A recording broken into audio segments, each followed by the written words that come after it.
Hello, everybody. Welcome to the Fan Battle Cast, where we talk about the fictional fights you guys have a passion for. And today we have a very, very special episode.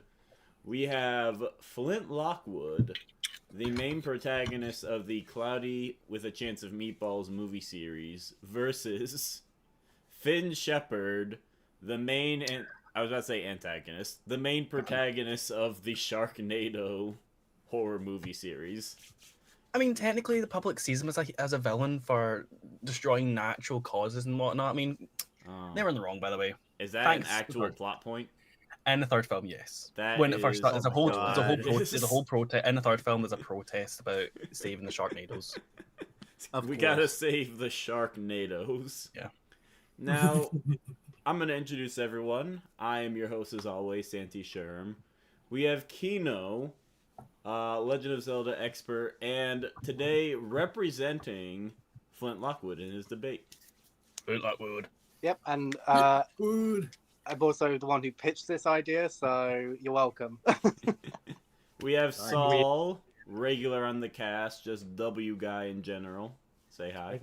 Hey guys, my internet won't die this time, I promise. Let's go. I don't believe you. We have Paul, the usual. Hello, everyone. Series Pickle regular. Starting to become a regular pickle enthusiast and all-around lover of sharks and food. We have Moloch. Say hi, Moloch. Hey guys, I'm doing pretty good. I'm here as my favorite breakfast food, the egg sandwich, the classic, the delight, and I can't wait for this. And representing Finn from the Sharknado series, we have Uix. Hello, everyone. Good to be back in the fucking thing again, by the way. I was here last week as well. I am ready to dig into how absurd these two can get, by the way. Sharknado is a personal bias.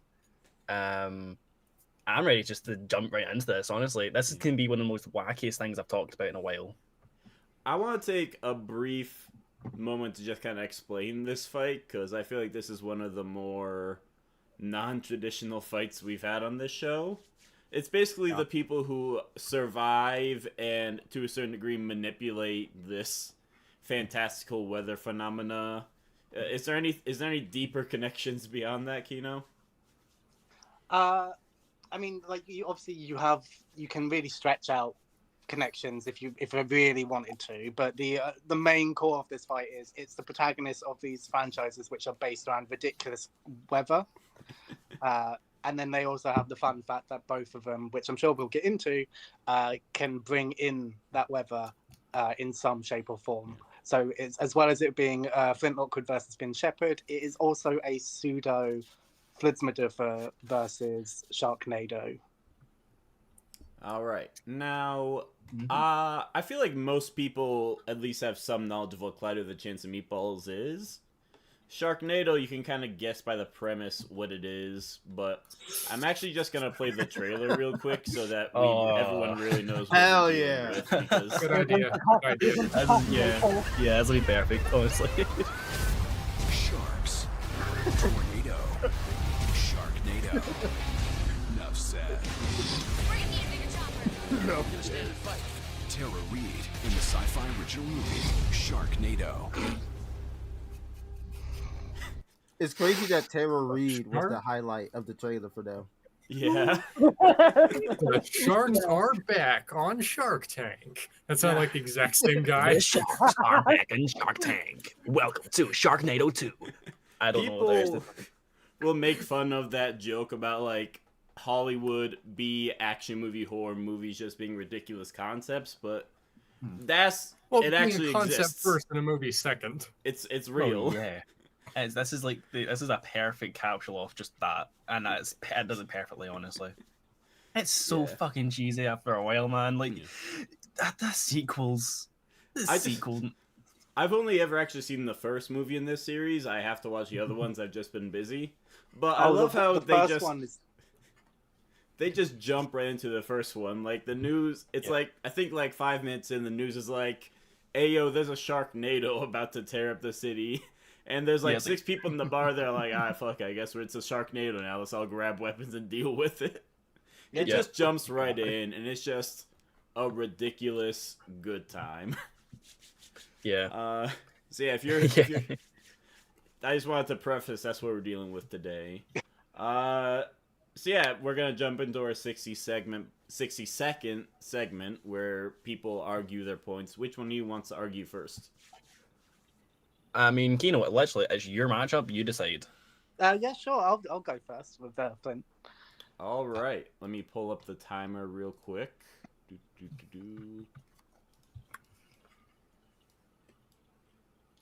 And again, we have a budget for the timer last time. Hooray!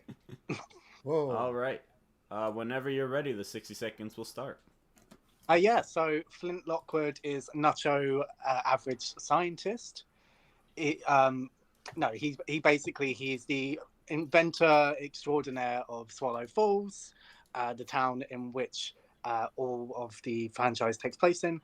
He has invented, obviously, the weather phenomenon that everyone is more familiar with the plasma fur, but he has also got crazy other inventions, like he's got a flying car, he's created wormholes, he's created sentient life. He has created time machines. It's honestly insane what he has been able to achieve. And obviously, he's a cartoon, so you're going to expect some wacky things from that. But yeah, insane, very cheesy character. That's it. I see what they did there. I don't know if you got the nacho joke at the start either. I did. You know what? You know what? We need It was real to keep track of subtle. the It was food real group. subtle. That was a subtle one, yeah. You know what? Give me some food for thought. You know. Something to nibble on. Yeah, exactly. Okay. Ready to start. Fins. 60 seconds. All right. And 3, 2, 1. Let's roll it. Okay.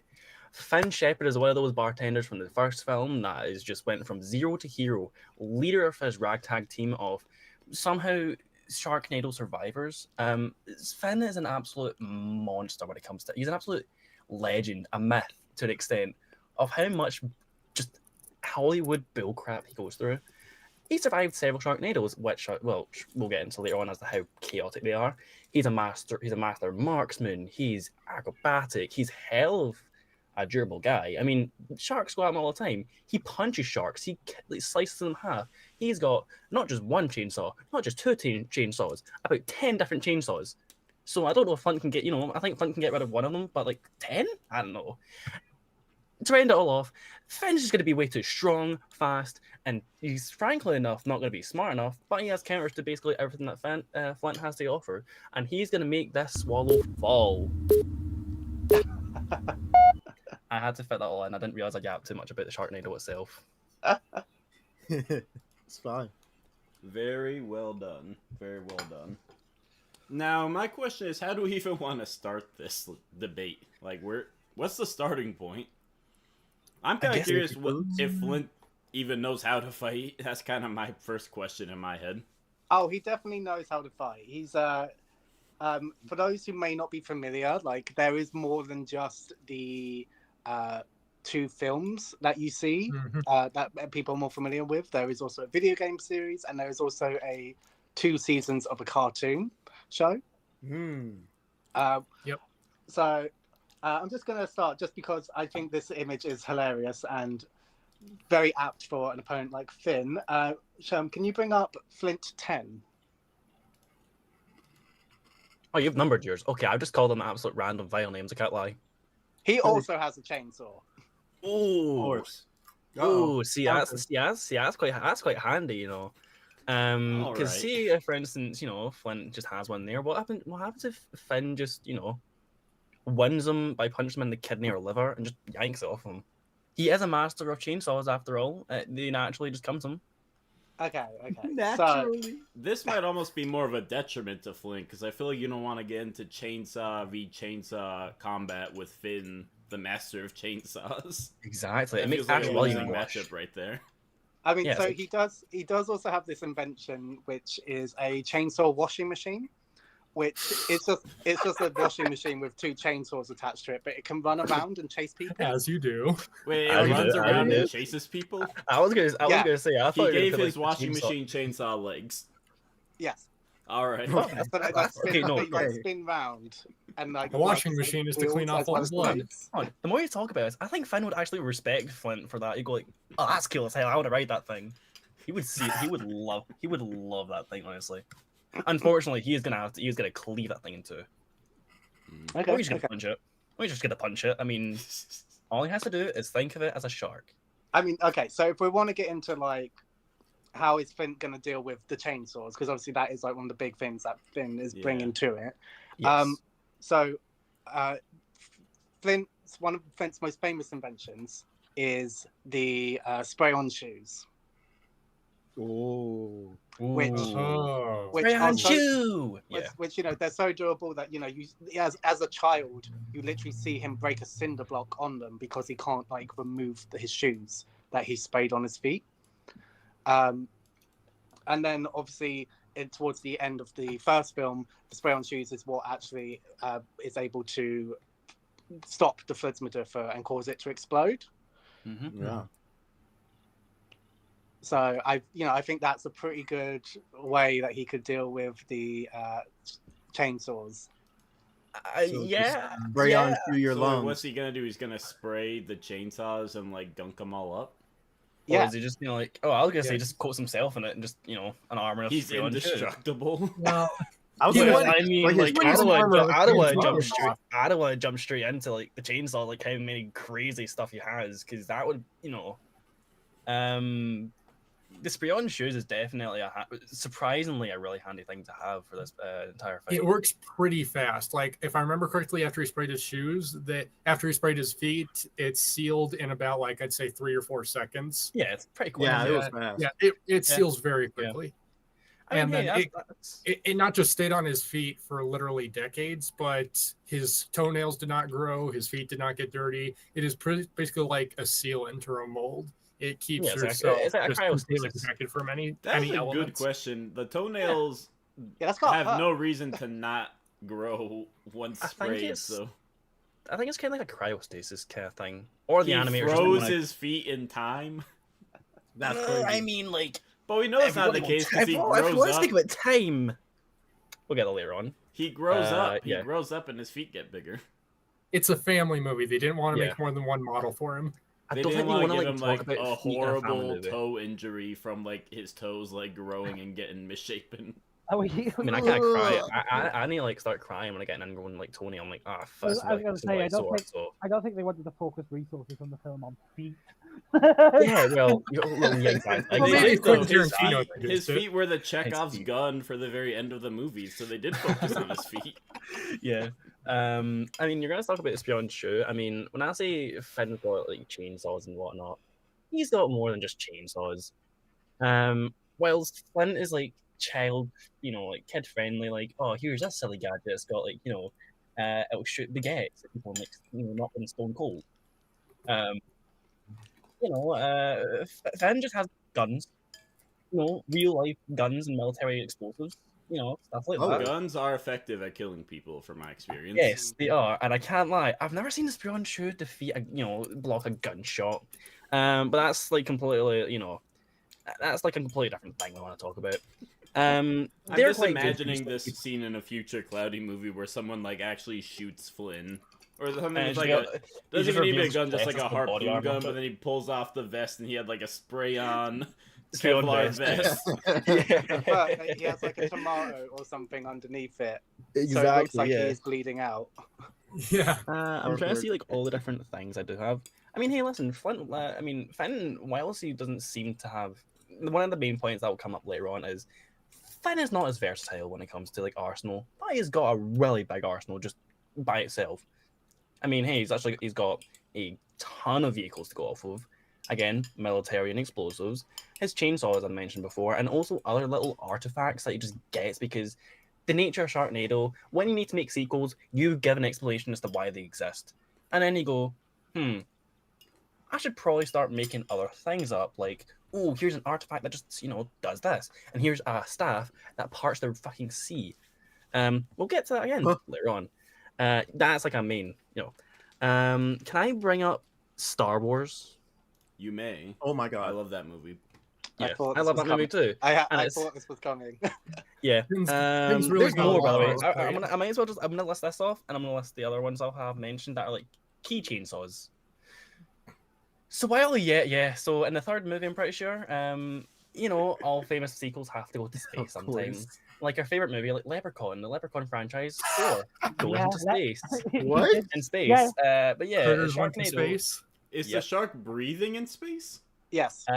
Yes, it just breathes in space. They also just get flung. The Sharknado just expands to the point it just flings sharks into space.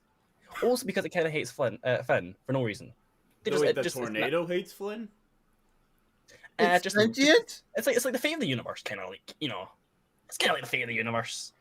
But yeah, so he has stuff like the laser chainsaw, which by the way, I'm pretty sure if I can cut I'm through. gonna start a poll in chat. Can a lightsaber cut through spray on shoes? Now, Oh, you Lord. may think about, could it or could it not? I mean, these sharks are also really tough, by the way. These are not just average sharks. These sharks can create whole like city blocks. They can create these Sharknadoes alone can fling sharks that can just obliterate a human being into like mist. I don't want to jump to the Sharknado itself and like Finn, but Finn also can just he is also physically powerful enough to probably just keep pummeling into Flint. And Flint also only has the one can of spray on shoe. After the first film, where does it go? I want to bring that in up. the second film. In the second film, where does it go after like a bit? Okay. Well, He has a limited stuff. Yeah. He could always make more. He just stopped because it didn't work. Yeah. If we're giving him can I those also- yeah. He can inventions, make he more. would Can I have also- like some spray on shoe on hand, I would imagine. Yeah. Mhm. Can I also bring up Monty Python? I mean, so I will say, I do think the lightsaber chainsaw is one that I don't know if the spray on shoes could clog up. That's not even a matter of fact. It can clog up. Oh, no way. So, Alright. because of a later installment, Finn has this is called Excalibur. This is Oh my god. Excalibur's in the legend itself. What's a chainsaw? Wait, this is the actual Excalibur. Yes. Yeah. As of, Yes. did he modify it, or is that how it came? Nope. That's how it came. That's And how so- it and- That's and came. straight so- up the stone. Yep. So he Why also becomes. He technically All becomes the King Arthur. by the Gal way. Sharkbur. Wait, what was that last yeah. part? He technically becomes King Arthur. Technically, because technically that is sword and stone that crowns the king of Yes, Sharknado's bizarre. This sword, King Arthur. this chainsaw is also able to fire lasers. Also, Finn can dodge them as well. He can react to them in tandem. Blah blah blah blah blah. Stats, Right. boring, lazy. I do think that even if Flint has the spray on shoes that could potentially clog up something, he still has to get in close. And I mean, what stops Finn from just getting a laser and just pew, Right. boom, Wow. headshot? Wow. Someone in chat is asking if we're giving Flint his video game weapons. Might as well. Yeah, we can do. I I haven't didn't know got, he like, had scans video of them. games. Oh, I haven't yeah, got that's like scans of them or anything, but I was- I do know what a couple of them are. Before that though, I do just want to say the sword doesn't shoot lasers; it shoots lightning. Yeah, lightning that also obliterates Still. sharks. I mean, But, listen, the Sean, lightning you as can bring well up also. Flint too. Oh no, that's the holy chainsaw that shoots lasers. I'm sorry. Yeah, the holy chainsaw is the disco ball laser. Uh, We do The know chain- that the spray-on shoes are not insulated. He has been electrocuted plenty of times, so blasting him True. with lightning, the Mhm. spray-on shoes would not protect him. That would just go right and they No, also it, do would, just it wouldn't protect him, but he would also be fine. Like he's held onto pylons and stuff before. Yeah, but I mean, they aren't as strong as like the lightning from the sword turning a shark to nothing. So But, you're I Well, think it should be yeah. fine anyway. Because Shem, if you could put up Flint 2. through. Flint 2. I don't like how the names are so similar. I keep getting them mixed up. I'm trying. Listen, I'm trying to be You should quippy have about found these these, things. Shepard. I'm Flint 2. damn it, out of shot. Oh, How about I'm laser keeping some soap? for later on. Demonstrating as my trusty lab assistant, Steve. So this is laser soap, specifically called lasers. Mhm. And Here you can see Steve is able to dodge it. Did manage to get Tox to calc it for me, and it's 80% the speed of light. That's cool. Wait. That's cool. That's cool. Wait, we're scaling the monkey? The lasers monkey, didn't really do anything. Though. Also- like, it hit Steve at point blank, and he didn't Hold even on, seem hold on. singed. Those are I'm gonna pretty need- big hold on. lasers. Hold on, give me a second. Hold on, give me a second. Let me just. Okay. Why did he invent laser soap? The glasses. I can't lie. It was just a throwaway joke. That's why it was there. Yeah. Also, yeah, I don't have my glasses in a minute, but I mean, yeah, you could probably give it. You could probably just give it to him, but also, I can't lie. Those lasers, I don't see them actually, aiming near. If you know what I mean. I'm not. No, but here's the thing. I'm not saying this as a Yeah. weapon. The lasers are not like, saying the this- lasers are obviously like they can move at that speed. Yeah. Yeah, it's more like Yeah. That's good. lasers That's move a faster good than like, lightning. yeah. So So Yeah. the monkey and Steve. does Flint scale to Steve? yes, like because there's Oh, moments absolutely. there's moments in both the films and the show where they're running together and they're able to keep up with each other. Fair. I don't know about this light speed monkey equals light speed Flint meta. 80%. Listen, you're monkeying around with that, okay? There's I been weird, can't really say anything against that. To be fair, I mean, I do think Flint has some sort of like relativistic or sub-rel like stuff. Hmm. Obviously, And- outside of this, Steve is a few bananas short of a full bunch as well. So Flint is obviously intelligence-wise far superior to him, even at his worst. But they do keep up with each other consistently, especially in speed. yeah, which is fair enough. While I don't have a calc, and do I have a scan? Great question. Do I? Frankly, no, I don't. It is mostly just from the fact that said holy sword and whatnot. The sharks can also move in tandem, and they can also just react at the same time. Finn can also just dodge lasers and light speed reactions. And later on, I'm also going to talk about a feat that is bonkers. So both When it these comes to characters are just fast enough to dodge light. Pretty much, yeah. Yeah, I'd- all right then. Yeah. I would say later on that will change, but yeah, definitely. They're both able to like change. They can definitely do that. Yeah. It does give Flint a good enough range as well. I mean, again, I'm not really saying the laser soap is I'm not really bringing that up as like a weapon, but more just It's just like a argument for like light speed stuff. It looks like a Yeah. laser pointer would do more damage. yeah, it's not. It's more as you said. It's more just like, oh, here's a speed feat. Yeah. If we want to bring up something that I'm trying to think of like something else I could bring up for this stuff. I mean, do you have any more like tech, for instance, that Flint could use for this? Yeah, I mean, obviously, I think a good one that I could bring UX up wants is, you to bring up tech so we can counter it. No, I don't. can you bring up Flint 8? 8. I'm not taking his accusations. Yes. These accusations are. So he has a mech. Oh, we're already getting into this. Oh, okay. All right, let's go. Well, I mean, the more you And I- mention it makes. Yeah, so that's why I'm bringing this up, because I feel like this could be really interesting to see how they like square up in this sense. So Flint has a mech. He has technically more than one, and we do see him able to MacGyver stuff like off camera, like in a very quick space of time to create another mech. Like in a Toon Forcey way. But yeah, he has mech which he uses to fight. This one has been shown to rip what they call, not pylons, like lampposts out the ground and wield them as like a sword. Okay. Leap really high into the air. It can like create craters in the road, and it's completely fine. Yeah, I would say a mech Does beats he a ever- shark. Does he My ever rating reference of- Alien and yell, "Get away from her, you sandwich"? Well, I mean, if you want to mention that, can I bring up File? Get away from her, you bitch. How poignant. Well, I mean, I didn't really. I wasn't going to call it something else. I couldn't really. Also, just Does the mech have a name or just his mech? That's the next it. And as you can tell, the very cheesy, choppy, that's his Finn's mech suit, and obviously adequate with the chainsaw. And the mech suit has looks like chainsaws for hands. Yeah. It looks like an action figure. That's mech suit, by the way. Well, yeah, Flint can obviously make stuff on the fly and just, they're not standing up to this one mech suit. Well, Flint definitely has quality and has quality. Flint has quantity.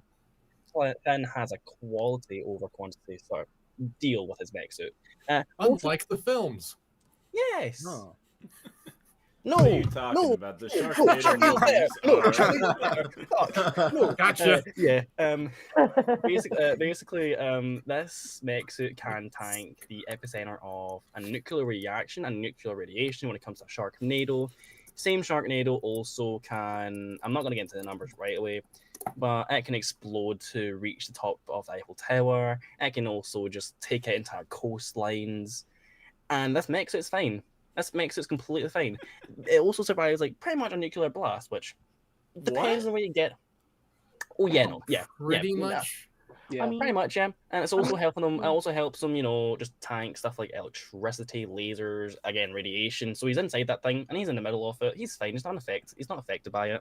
I was gonna Where's say, that like, research dog? you- I'm trying to find the research dog.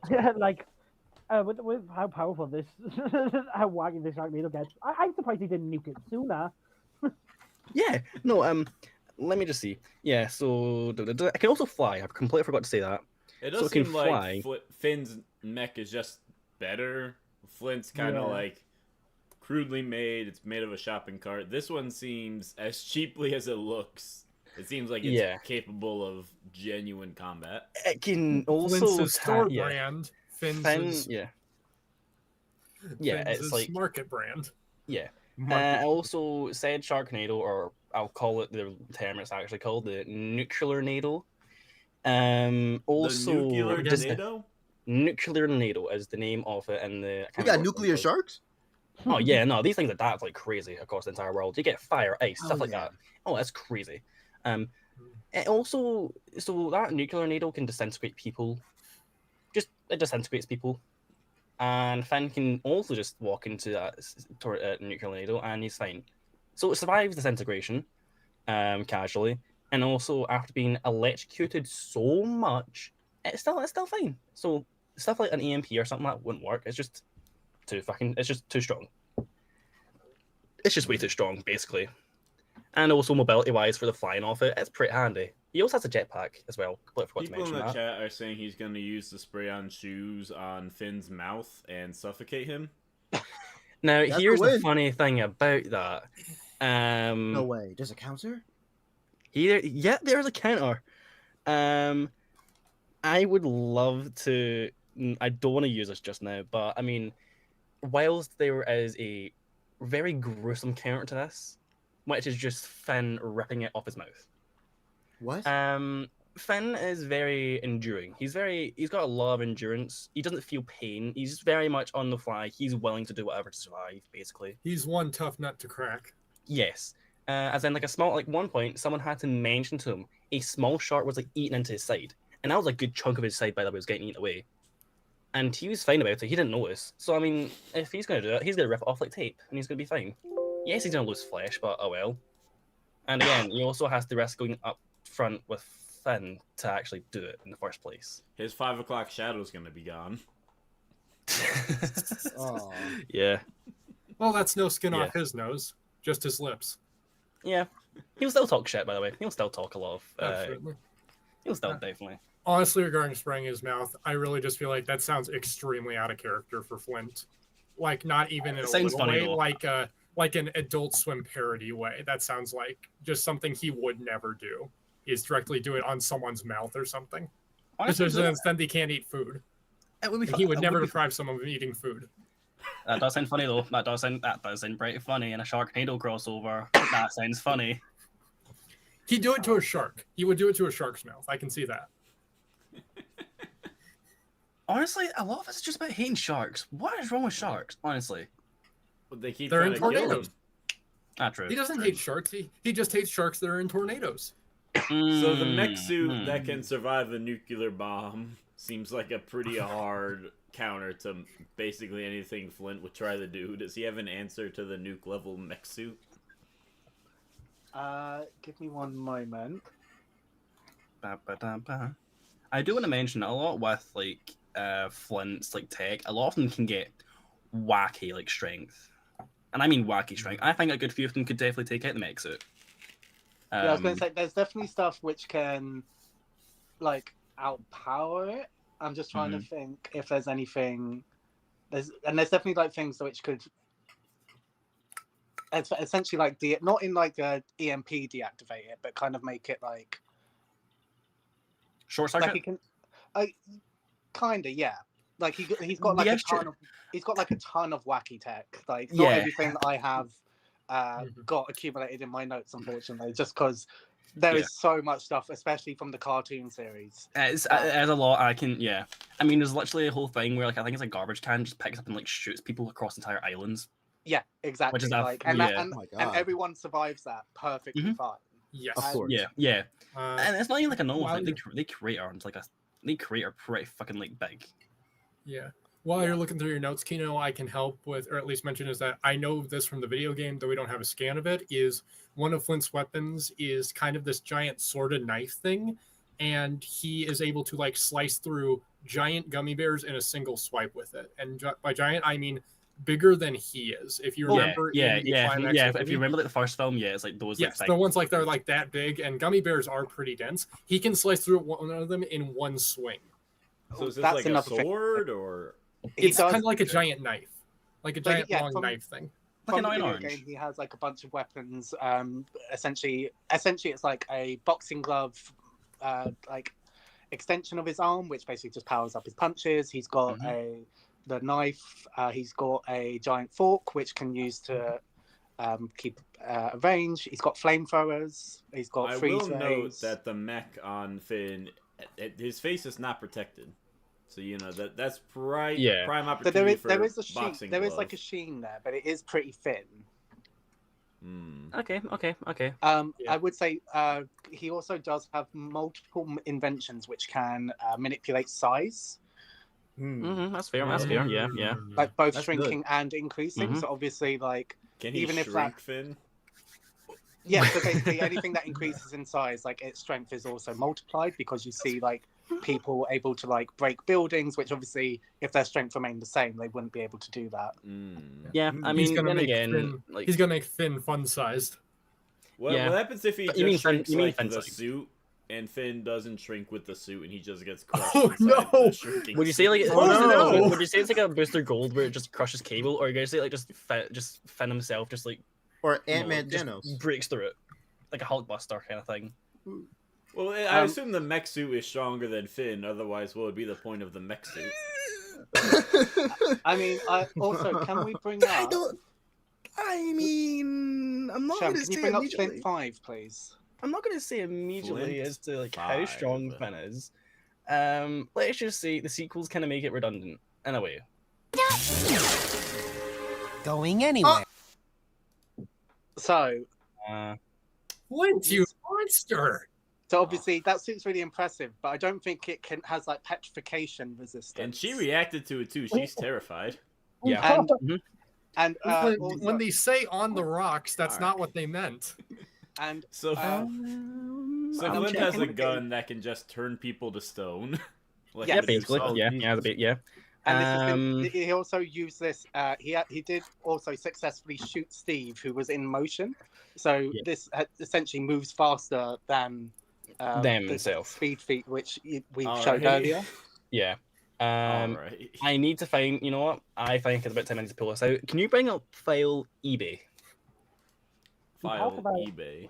We talked about Flint eBay. never like being out the character to seal someone's mouth. Why did he do that? I feel sorry for having to bring this up really early. What is this? So Sharknado not only has movies, it's got a lot of extra material. This is a guidebook, by the way. In the guidebook, it says that people are so easily able to buy EMP weapons off of eBay. Finn should have this, by the way. He's well prepared for these events, these apocalyptic events and disasters. Like, he's just gonna have EMPs the entire time. And this is like one of the main guides is to survive a Sharknado. Hey, so someone once tried to sell stolen human brains on eBay. What kind of sick world are we living in? We're living in a sick world full of Sharknadoes, so they need stuff like, you know, EMP weapons to not only fight against Sharknadoes. So we know the little logo, the sci-fi, the SYFY thing at the start of like, the movie, or like the brand it's under. Yeah. So you might know this other shark. You know, he's got a few extra appendages. You know, he sometimes goes on land. His name's Sharktopus. You know, you might know him. No way. Thing. So Sharknado is canon to the likes of Levantula and Sharktopus. Awesome. This is you know, it's a big tie-in. Sharktopus is bonkers in strength, bonkers and, you know, honestly, it'll be funny as hell just to even see him get flung at Flint or something like that, just for him to get petrified. It'll be funny. God throwing out ideas here. But you know, sushi wasn't enough. We need some calamari. Yeah, but to basically bring that up, I really don't want to bring up. I'm trying to not bring up the Sharknado because I really want to, because it's a really good fucking feat I have. With the Sharknado, honestly, with crossover like franchise and whatnot, well, not franchises, crossover movies. You can feasibly say sharks can scale to them. You know, it's massively stronger. So whatever the Sharktopus could do, the Sharknado is stronger, faster, whatever. So whatever it does, the Sharknado could also do. And Finn reacts to it and also can defeat a Sharknado casually. Petrification's cool. Mech suit's also cool. Everything else is cool. An EMP will break that immediately. Flint's but do we ever see Finn use an EMP? That book is written as of the second film, and throughout all the other films, he never once uses an EMP. I can tell you, it's good to have a gun if you've got a robber in your house. I don't actually have a gun. I do. Yeah, I do. It's a BB gun, but still. Him telling you to use an EMP, but without actually having shown himself using one. The best way to put it is that it's really easy for someone else to grab an EMP on inside the verse of it. So why wouldn't Finn just grab one? Because he's never used one. And that as well also comes down to the fact that he's just way fucking stronger and faster than those, you know. I mean, listen, stuff like the electricity from the Excalibur and lightning can also short circuit a lot of Flint's weapons and tech, which also, whilst very broken, I want to say he is very hacksy. Flint's tech is very backfiery. They will break in like a few hits or like even a few uses. They'll backfire on them. They're very temperamental. Whilst a lot of like Finn's arsenal is very much solid, complete. They're not gonna break. They're not gonna destroy anything. Yeah. Other than Flint's chances of winning, but that's a From where where I'm I'm standing right now, the petrification gun seems like the most powerful one-shot weapon we've seen so far. But I don't know if that would be Flint's first instinct to use, whereas most of Finn's weapons seem pretty deadly as well. Like a lightning bolt or a bullet to the head or a laser chainsaw would also kill you pretty quickly. And these are things Finn would like go to immediately, whereas Flint doesn't seem like he would go for the petrification frame one. Well, I mean, there's also, because I do want to say as well with the petrification gun, it's called the statuarizer. Okay. of course. Also, is she alive after that? Like, does he unstatuify her? Yeah, and so then he she's fine? can like reverse it. So they somehow maintain it's life weird and just to say the sentience petrification. as a statue. It wasn't like total petrification, was it? So basically, they are stone, but they can be reversed as well. And it can also, it's not really relevant to this fight, but it can also turn statues sentient and like alive. So it can destatuize actual statues. He just has the ability to create life. Happens in New York. Or does this imply every statue in that universe was secretly a person at one point that got statuified? I'm thinking he's just that good of an inventor. Yeah. So the point I'm getting at with the petrification gun is because I know that there is some high scale arguments for durability for Finn. This kind of bypasses all of that because he could if he's able to land a hit with that, obviously he can then just like smash him with like any of his inventions, or like he could like if they're in the air, like because of the storms and the weather, he can shoot him, and then as he lands on the ground, he's going to fall apart into pieces. Well, that could be true. Yeah. I don't. Now, tell me if I'm misremembering this, but didn't the petrification have like a layer and then it was them? They didn't completely turn to stone. Because you still seeing like some. Because you still seeing some scenes where like, their eyes like. They're still like. I don't remember that. Later in the episode, it does happen. I'm pretty sure. Now, listen. Even if it does completely solidify him, could it hit him? I don't know. I mean, listen, we've got stuff like we've got characters like surviving the fact that a meteor comes right towards them and they can dodge that. We've got characters like April, for instance, whose enhancements can shoot lasers, and they are light speed, by the way. They are light speed, shown to do so. They don't really, explode. They just kind of they have heat. They don't really give force. They're just gonna up. Okay, it's gone. I also would. Looking at the time right now, I'm trying to make sure I'm not pushing too much in this. I'm always going to wait for Yuki, to bring up, the big, stuff. Yeah, it's the thing, because it's like with this debate, it's essentially it's a debate of two halves, really. Yeah, because when I do think, yeah, sure. Do any of them have? Because I know Cloudy's a toonish world. Does he have any natural abilities, or is it all tech? Is there any like underlying toon force? Oh yeah, no, actually yes. Oh yes. Actually yes. Yeah, it's definitely a toon force character. He in the first film alone, you see him like bend mid-air, like as he's like jumping across the screen, like he's dodging a radish that's being thrown at him, and he literally just bends his body through the air in order to dodge it. He literally has noodle arms. Yeah. So in the cartoon, he's got arms that basically he can stretch them off frame and then like pull things in. He has some degree of forefall awareness in the cartoon, and is able to like kind of do the whole like cut to the montage and pull the screen down. Yeah. Can you use that as an escape method? Yeah. Like, Finn's gonna be coming at him with a chainsaw, and he's just gonna like pull down a montage to something else. So he's got time machines as well, so he could always like get out of the fight, get out of danger through that method. And then, if you want to, you had to mention. I know. Before we get into that, I wanted to ask something. Yeah. So I wanted to ask is that about the EMP, that is a very good point. It can certainly mess with some of Flint's gadgets and inventions. But funny thing about Flint the inventor is he invents things that are not technological. Kino, if you will bring in the coffee table. Coffee table. No, less is that. Yeah, no, not everything. He can't bring in the coffee table because it's an invisible coffee table.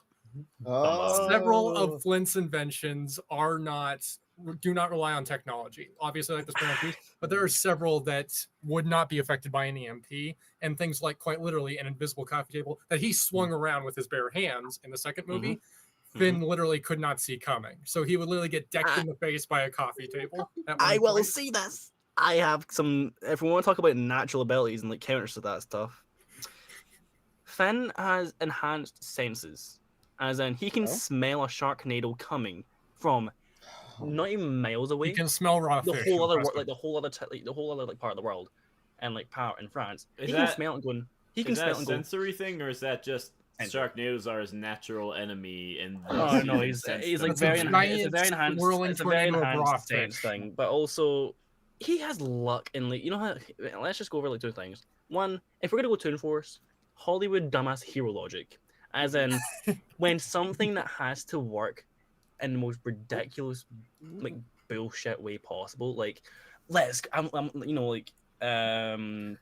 say for instance, he needs to jump a gorge. He'll make the gorge, even though it's like physically impossible. Mhm. Or stuff like, for instance, he's falling from thousands of feet by lassoing a great white shark, and he lands perfectly. And this is from 1,000 feet in the air. He just lassos it, he rides like a cowboy, goes down. His luck is bonkers, and I mean bonkers. So, for instance, one of his friends, April, had their hand completely munched, taken apart, and like seconds later, Finn's on the ground and goes, "Huh, what's going on?" Lands, and the same shark. This is not even remotely close to April. The same shark drops next to him, and he grabs the hand and gives it back to April. That's pretty bullshit. But also the matter of fact that a ship's steering wheel was used by Finn to impale 3 sharks. He didn't skill. This isn't skill. This wasn't like him going, "I'm gonna precisely aim it this way." He just does a Moon Knight, random bullshit go, and it works. Shish kebab. Shish kebab, basically, yeah.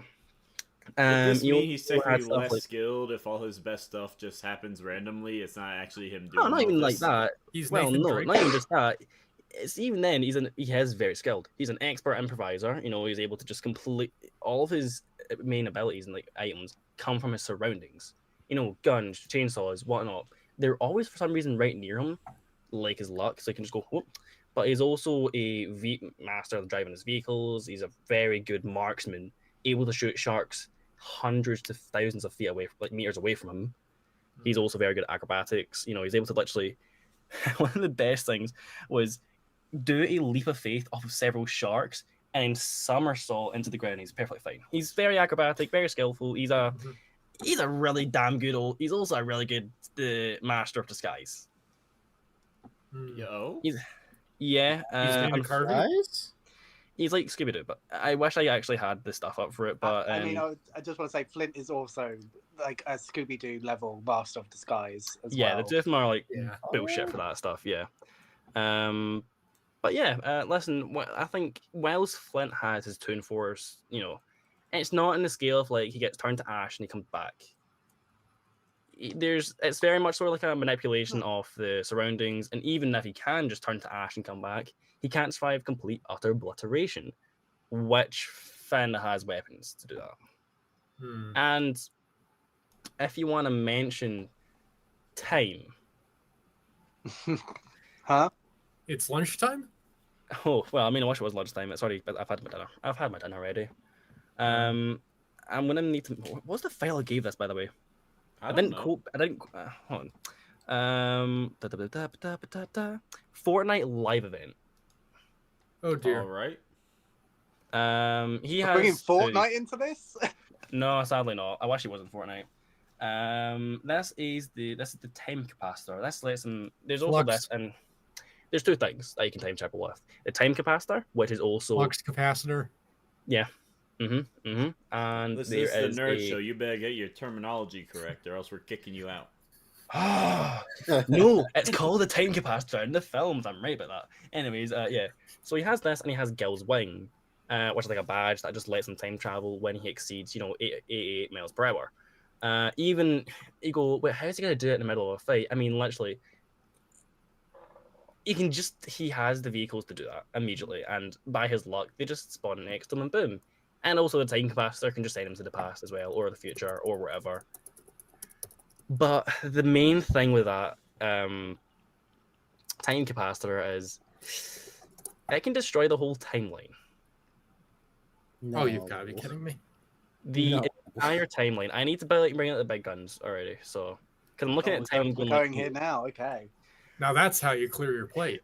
So, why would Flynn destroying the timeline be a good thing? Wouldn't that just kill both of them? Actually, no, because Finn survives the timeline being destroyed. How? How? I mean, Hollywood logic, Hollywood bullshit logic. Basically, he survives the whole. We would need to now talk about Sci-fi the lazy storms, and we writing. can go back to this. But the best way to put it is just he survives because he's Finn fucking Shepard.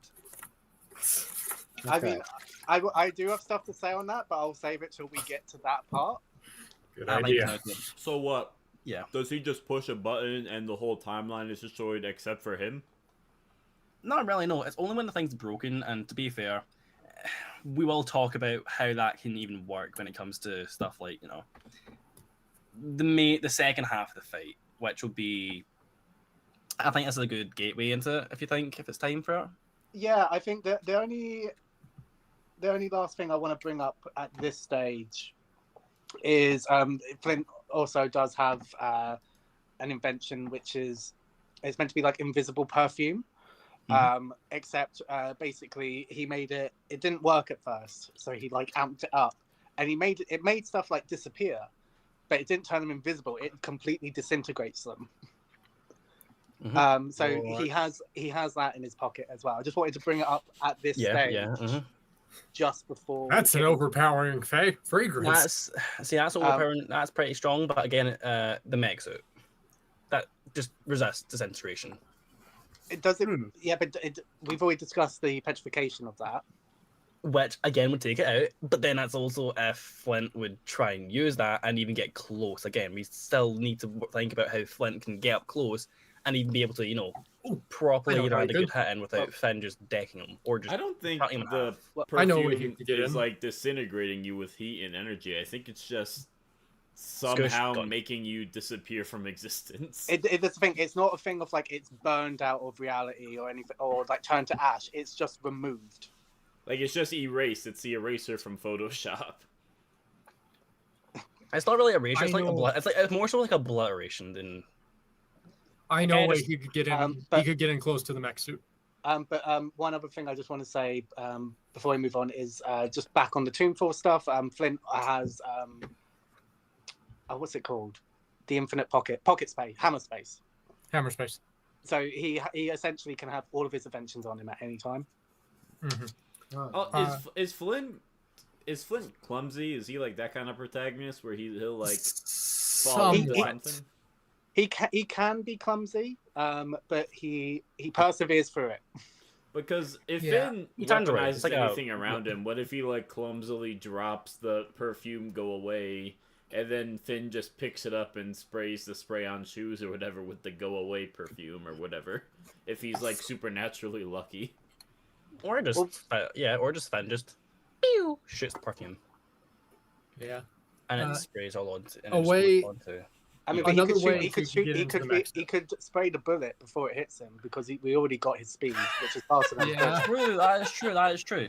That's but what very about the true. laser again? That's true. But then again, the lasers and lightning, and we've got a lot of other things as well, and But no, I just wanted to bring up with the hammer space. Like obviously, you can get close, like have all his inventions. He also has a flying car.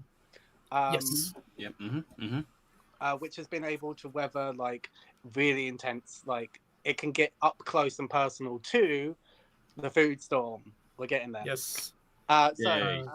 Real quick is that a way he can get into the mech suit is, let's say he sees Finn coming at him with this big clunky mech suit, and it's very hot out today. Even with these tornadoes, it's so sunny. He's thinking, you're probably really hot in there, pal. Let me use my instant ice cube machine to cool you down. The instant ice cube machine is basically an out-of-control freeze ray, and it can quite literally blast giant waves of ice that completely freeze someone solid. But wait, he has the EMP. Yes, he could, but that thing, unlike the petrification gun, it affects objects, not just humans, and it literally causes giant waves of freeze ray. Like it is comparable. It's comparable to the Chester V bots in the second movie, which were capable of fully freezing an entire mech suit, which is twice the size of the average. Which is cool. It's about the size of Finn's mech, so he could freeze him like that. But then the freezing also is still Finn's just too strong for that ice to really hold him down for long. Also, from him not only being able to rip sharks in two, which can also tank stuff like falling through glass windows, basically being comparable to, let me just, where's the Meteor Strike file? Meteor Strike, yeah.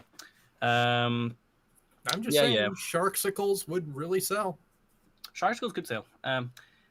So let's look at the thing here from the guidebook. Let's just say, so meteorite impact is able, and a mega tsunami just wipes out not only just the Japanese coast, it can also go on further and just annihilate even more than that. This is again coastline to a country, to an island, and the Sharknado storms, which again, we're nearly there. I can start just going off on a bit all about this. This is stuff that Sharknado is stronger than, and we don't really see anything from Creative Chance Meatball overpower stuff like this. The mech suits also get torn into by. Are we gonna talk about how they're just talking about how they're genetically engineering dinosaurs as weapons in this study? Oh yeah. Oh yeah. That's And yeah. have They're this also yeah. Is this Sharknado book like a real book, or is this like part of the movie? Because this looks You like can this buy is it. a book. It's a It's guidebook. It's a guidebook of the franchise. So they're just making this book look like an actual history book. It doesn't Well, even so look like a it- Sharknado guide. In the beginning of the second film, it's like someone comes up to ask for their autograph on the book because they wrote it. It's like a survival guide, basically. It's like a journal, actually. It's more of a journal, to be fair, like an inverse journal that you can also own. Yeah, so it's inverse, but you could have it as memorabilia. Yeah, it's cool. I want one. Well, but yeah, right, then. this is comparing the Sharknado beyond that. Finn is able to Finn's mech suit is also stronger than that. Can I bring up? We need to bring out the fucking shark the storms. I'm like, let's go. I mean, I was about to. I was literally about to do it. Okay, then fine then. Okay, let's just get right into it then. alright. Do Kino. y'all Sean, have some can you like bring up rule Flint you discussed beforehand where UX can't bring up the Sharknado until Kino brings up the Flint dish for number 4? Well, it's just that's the main course we're talking about here. We don't Oh, want to yeah, skip to it too soon. We have to set up the appetizers first. Have everyone sat down, read the menu. Forgot about this. Can I bring up Moses wishes he could? I completely forgot about it. Oh yeah, but I Moses forgot about wishes this. he- Yeah. So when we're talking about how powerful Finn could be and like his tech, this is the I'm blanking on the name. It parts the ocean. And this isn't like a little ocean or like a parts the Red Sea like Moses.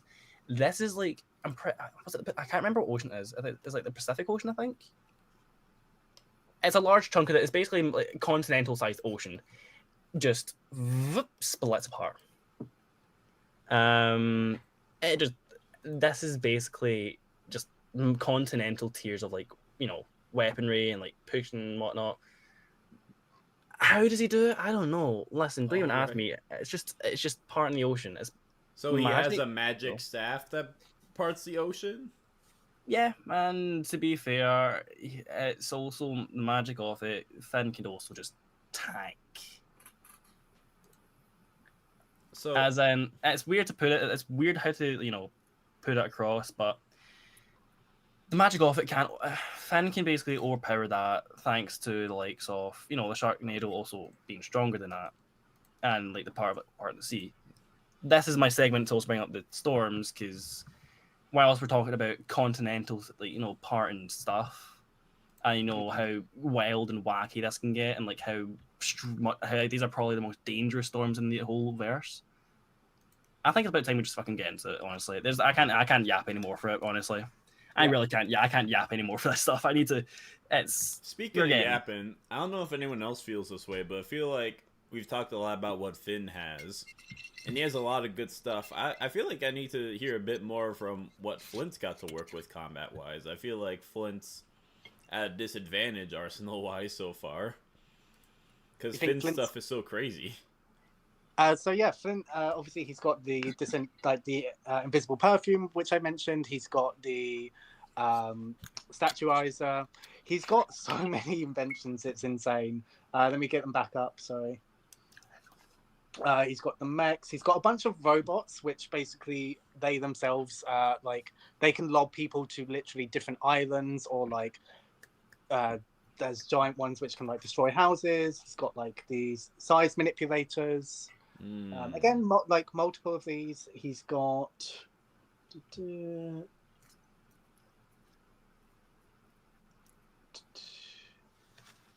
time machines, which I mentioned.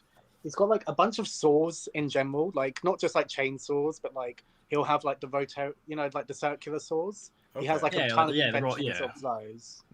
Like a buzzsaw, like a buzzsaw, basically. Yeah.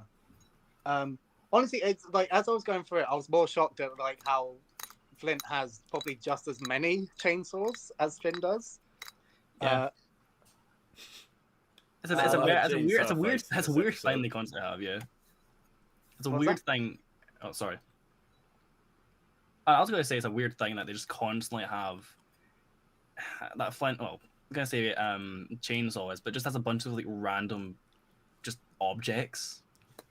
Mm. That's definitely something I could say Flint does have is like on the fly like creativity. Yeah, so this is part of, as I mentioned, he has like that MacGyver level skill where he can literally take like a piece of paper, a pencil, and a piece of gum, and then like he'll pull up a fully fledged invention. Mm-hmm. So he can just bullshit anything into existence, essentially. He has a interdimensional portal. A what? Yeah, this is Why didn't you say that That's sooner? this is a funny thing. Yeah, I like this. He has an interdimensional portal, which basically takes him to a world of vampires.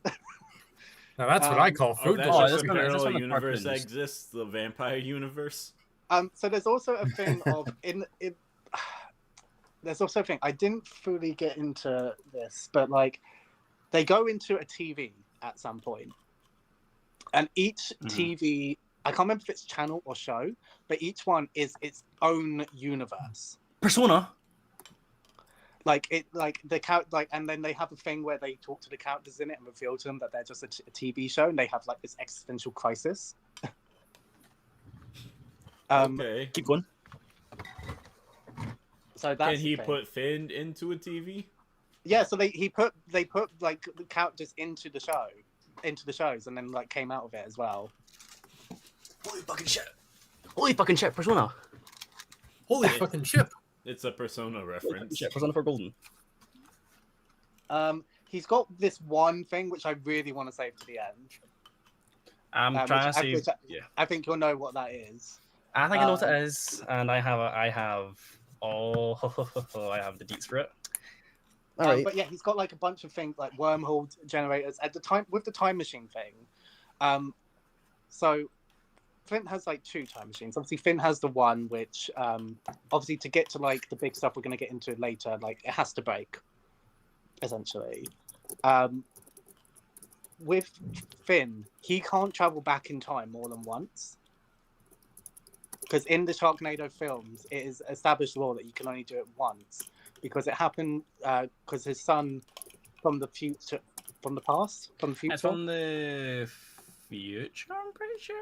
like has traveled back in time to meet him. To get to him and pray. Yeah, it's okay. Yeah. Yeah, He goes to and the then future to meet his son, which the son goes to the present, which is technically the past. yeah, and then basically they both go back in past again, but because you can only do it once within the Sharknado verse, his son just stops his son just dies at that moment in time. Because he's not existing by that point, yeah. And they changed it to the point, yeah. Yeah, so whereas Flint has no limit as to how many times he could go back in time. Which, yeah, that makes a lot of sense. There's also the fact that I do think that there is a loop for that, by the way. Now, I think, yeah. well, yeah. It's kind of not, but they specifically established this rule at the start of the film. Yeah.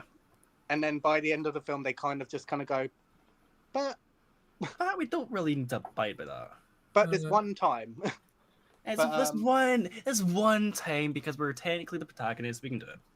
But yeah, like he also has like a bunch of rockets and missiles, a bunch of like ships he has that can fly through the sky.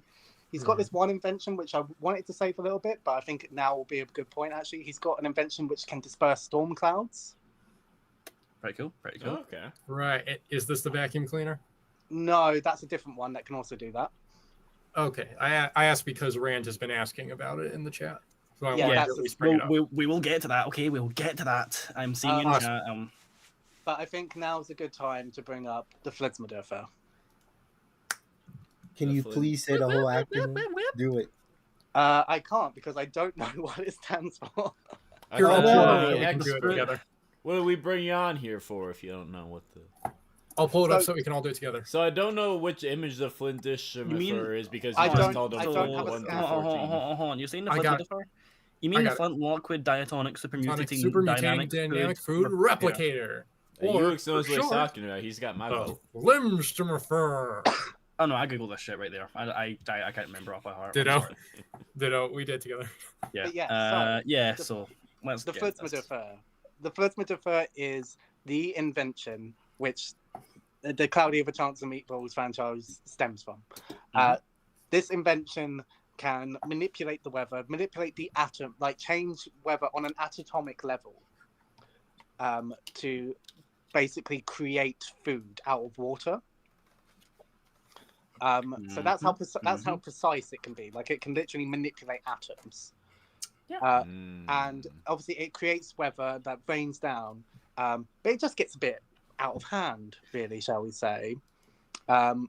And basically it grows to a point where, if I could have Flint 4, please.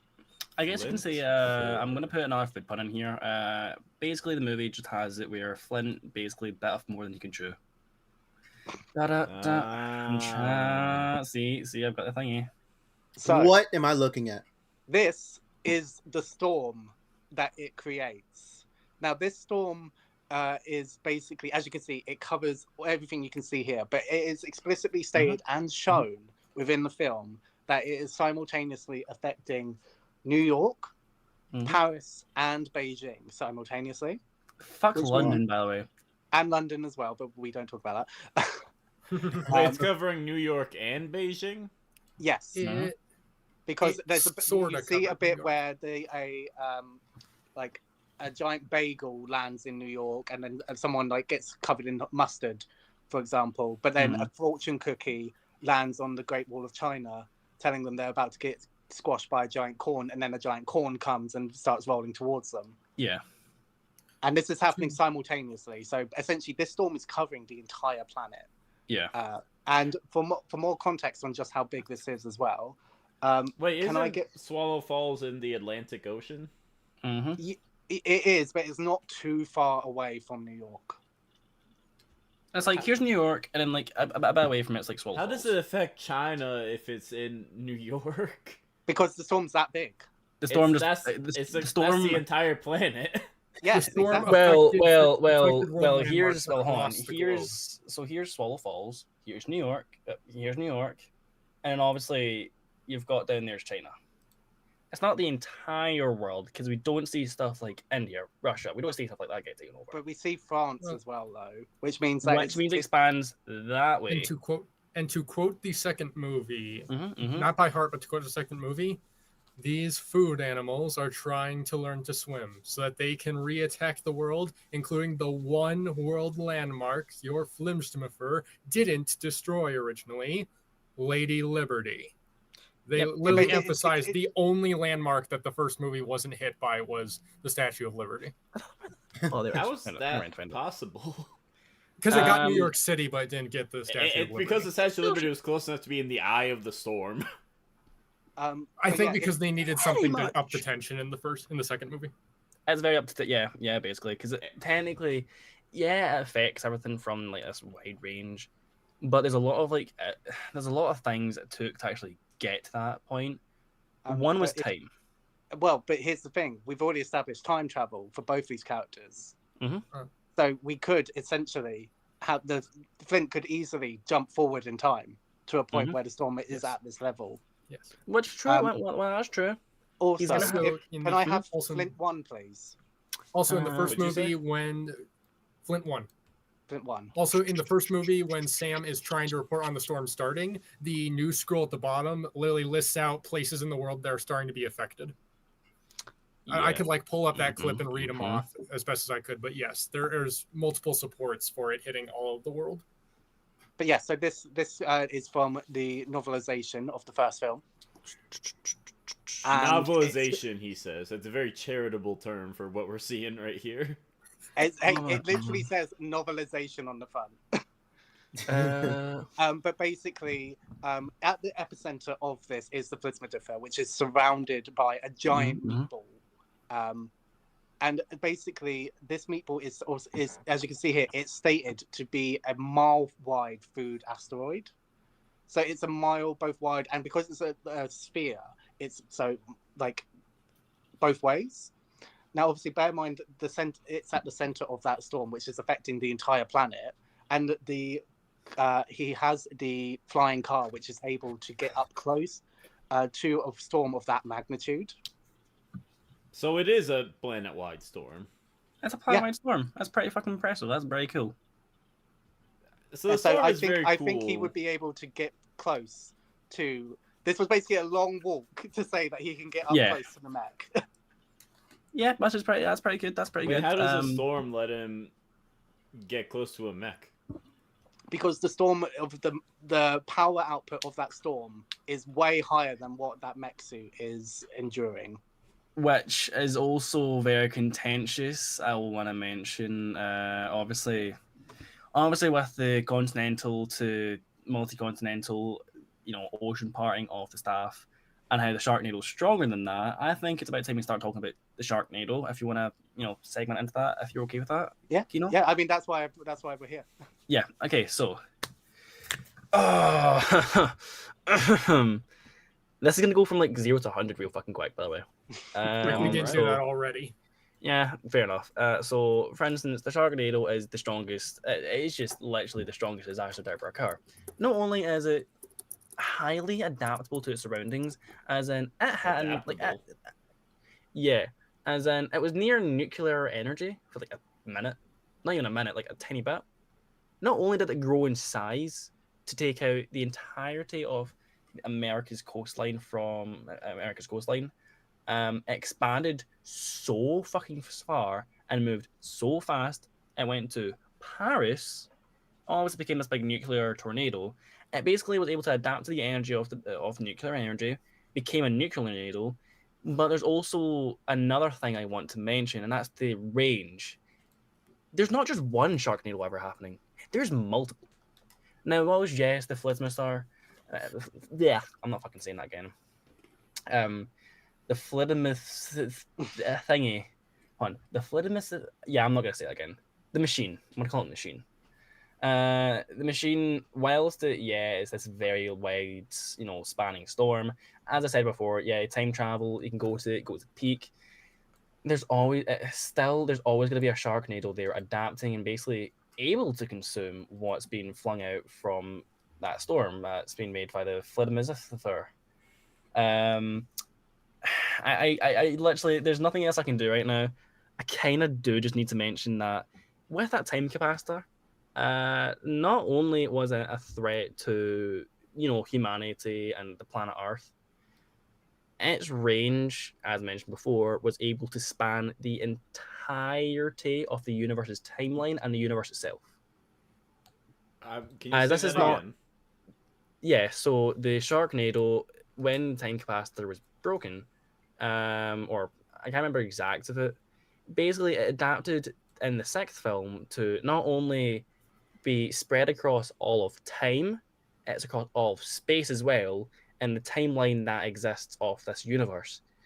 This is not going to dimensional tier this stuff, but if we have to, this is fourth dimensional stuff we're dealing with. This is universal plus stuff. So the Sharknado absorbs some of the time energy from a time machine, and then there is Sharknadoes on every single point in time. And there's so it's like, have you ever seen Regular Show? Yeah.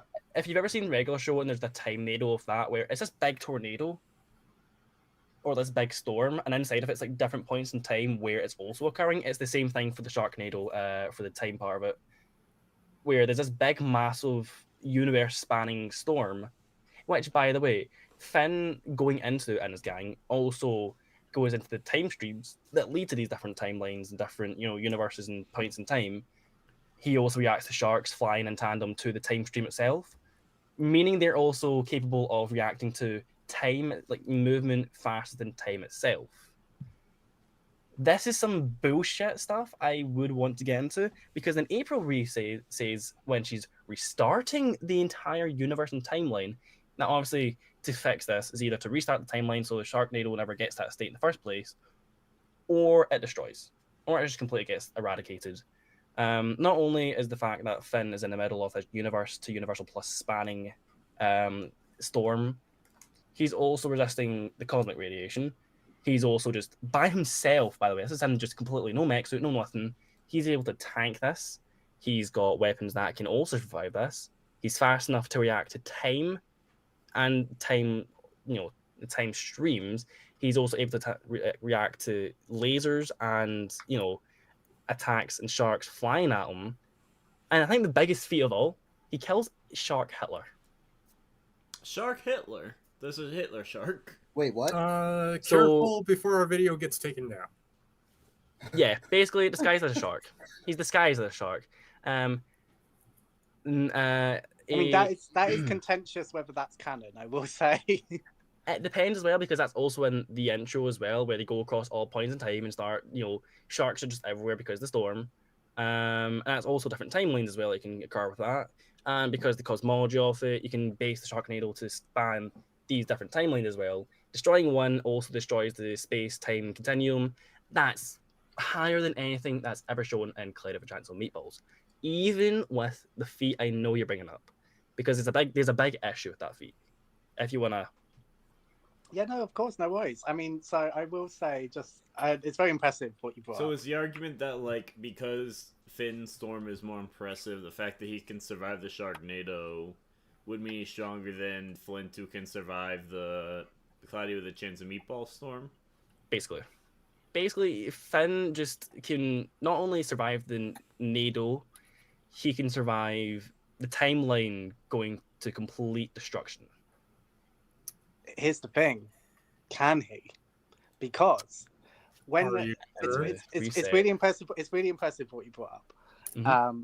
And the only issue is with the hopping forward in time. Yes, they're able to survive those Sharknadoes, but the problem is it specifically mentioned that the Sharknado is getting more powerful each time it goes forward, to the point of where the final one, which is the one where it's threatening to destroy time itself, is the most powerful one. It's not at that point until that specific final iteration. That is one that is specifically said that they can't survive if it does that. And that's the thing. They don't survive it being destroyed. The whole universe is reset, including them alongside it. So they don't survive that explosion or that feat. They are reset alongside with it. So which may very much be true. The issue is there is still the threat of destroying a part of a timeline is still a massive chunk stronger than anything we ever see, Flint ever go through. Here's which not segment to you. Also again, a measurable speed from the time stuff. So here's the thing. I don't know if you can really use that for a measurable speed, because it hasn't destroyed the time. Do you know what I mean? It stopped before. It's still, but there is still the foot pack. It's still exceeding time itself, not destroying the whole timeline as well. It's still in a time scaled thing. So I want to ask a question about this. Yes. If it can adapt to and incorporate technology, it gives itself atomic energy to become radioactive, is it what if it's just using the time machine, time energy or whatever to just time travel slowly into the future? Well, actually, here's something I want to mention. So when you're saying that they don't survive it, well, this is before the timeline gets restart, and this is them saying, they can't survive the full thing. We see historical figures go into this, and they get torn through time itself. Finn is completely fine in this exact same moment. So historical figures getting completely just torn by time completely going kaput. The Sharknado and Finn just is fine within this time-ripping Sharknado. This is before its peak, by the way. This is way before its peak, where they say, this is too dangerous for us. This is still greater than anything Flint has. And again, we still have to mention, this means Flint is going to be way slower by an infinite amount, thanks to the fact that, the time exceeding your reaction times, which again, going from one point in time to another point in time travel and reacting to the time travel as well, that's still moving faster than beyond comprehension, quantifiable speed. You can't quantify. I'm traveling from 2025 to This fight 1990. definitely seems to be beyond my comprehension right now. Let me tell you, I am struggling. Yeah, it is mind-boggling. Basically, the best way to summarize the big timeline Sharknado is Finn can react to the time needle. I'm just gonna call it a time needle right now because it's easier. Yeah, he can not only react to the time needle's time streams, sharks flying from one point in time to another point in time, the epicenter of it, which is tearing apart time, react to time tearing apart itself, also exist without time there. And whilst they say, well, it's too strong for us to even survive, we're not going to survive the timeline being destroyed, they still do survive parts of the timeline being eradicated anyways. It's not like they just don't ever meet that point. They do. They meet the point of the timeline getting completely near eradicated. Now, I'm saying near. When you're destroying near infinite, let's bring up Goku versus Superman. What's half of infinite? Infinite. Still, but besides that point, still, Finn would still scale to not the maximum output of it. The output that we can see him scaling to is still stronger than anything that Flint has. All right. I was hoping Kino had. Yeah. Yeah, Kino? I have got something. I'm basically, because there's a clip that I sent Sherm earlier that I cut off a bit early, so I'm having to re-grab that clip quickly. So I do apologize. Okay, before we get into this, is this the vacuum? Yes, it is related to This that. mysterious vacuum that we've built up the entire episode. Yeah, which I have came well prepared for that, by the way. Oh, That's crud. okay. So I'm if not. you just give me, I wasn't prepared if you for give any me of 1 this. second, I'll be able to bring it. No problem. Noel Ava makes a really good point. Flint scales to Officer Earl, one of the strongest characters in fiction. Officer Earl could tear apart Sharknado with his bare hands. Let's be real. Let me also just take this down. Whilst Officer Earl exists, he's not Sharktopus, who we all know is over fiction itself. Is Officer Errol versus the Sharktopus happening in the background of this fight? We just see them like fly by in the background. 100%. Honestly, I could see that. Yeah. Oh God, Sharktopus. That's my one and only son. Get away from him. Goes, Sherm, Lockwood, what do you do this time? And fucking boom, smacked by one. okay, All I'm right, back. then. I'm back. All right. Let's hear it. Oh, and he's upside down. The storm's getting some. Is that intentional? You upside down. Potentially. He's pineapple upside down, Kino. Oh, Whoa. God. One moment. One second. My sound's gonna be weird. We believe in sure. you, Kino. We are up That's to fine. 27 food puns for the record. All right, so All right. to I to can bring clarify up the what we've gotten so far. Yeah. We've got Flint with all his funny technology.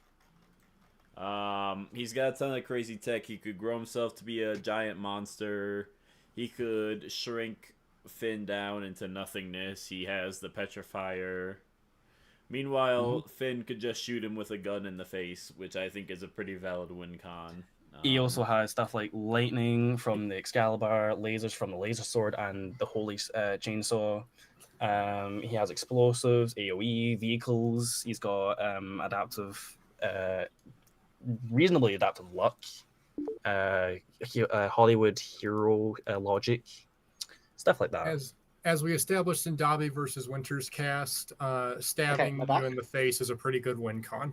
It is a pretty good win con. Yeah. Okay, am I back? Yes, you're back, Yes. Kino. Yes, I have to go Okay, through the toilet quickly, so talk about that right now, please. Oh, So whilst I go away right now, you can talk about the feed. Well, no, I want you to. He'll be back in a whiz. Yeah, sorry about that. I His just had a- poster's just like mine. Huh. It was blocked the whole time by his head. I think he literally mentioned that at the start of the cast. Oh, I might have been gone for that part. I'm pretty sure he mentioned it at the start. Sherm, can I just double check? Have you received what I just sent you? I have received what you have sent me. Okay. I'll wait for him to get back. Just 'cause. He did say that you can go into it, so you may as well start it. Okay. Yeah, if you could pull that up. Alrighty. The fabled vacuum cleaner. Now, so this is an invention of Flint's that he has, which, as you can see, sucks up the entire universe. But it's not just that. It actually has, as you can see, it What the? becomes like it's outer. Like this man is existing outside of the universe, and it still manages to get him. Now, I'm not using this as a AP. Who was feat. that at the end there? Yeah, who was that? So it's a homeless man of Swallow Falls. What?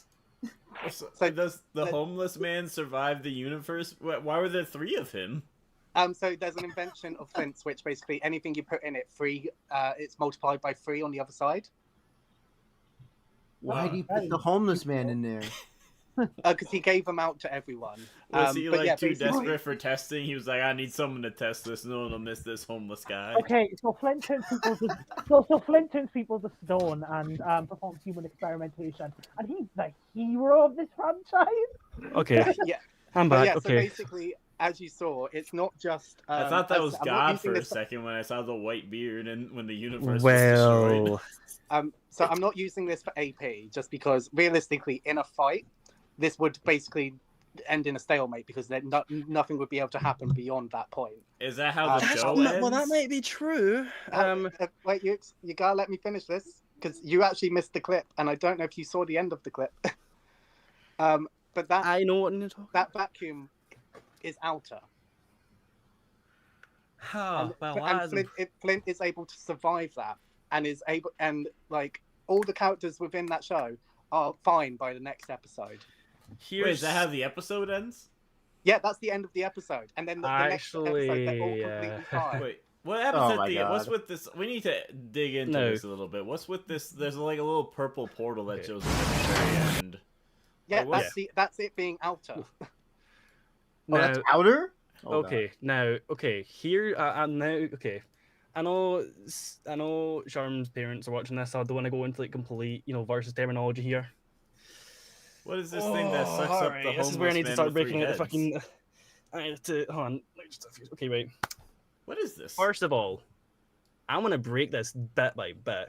Let's first talk about the power and expansion of this vacuum. Now, while she's saying this is outerversal, it's not outerversal. Outerversal would be exceeding to the real world or the existence of dimensions itself. White void. Because SpongeBob unraveled the whole universe by the string doesn't mean that's outerversal. That just means it's a universal destruction ability. Same as the vacuum right here. But the issue is the vacuum's power. It's progressive. Now I can go, oh well, so is everything else in this fight. What does that matter? The vacuum doesn't start off immediately going, boom, there goes the universe. Uh-huh. Again, which we see, Finn can definitely survive that. Thanks to time tearing apart in the middle of the epicenter of the Sharknado, and he's able to survive this time tearing apart, which again would exceed this. The progression of it starts out from just sucking up some buildings and stuff, but by the time anything super impressive happens, the characters are nowhere to be seen.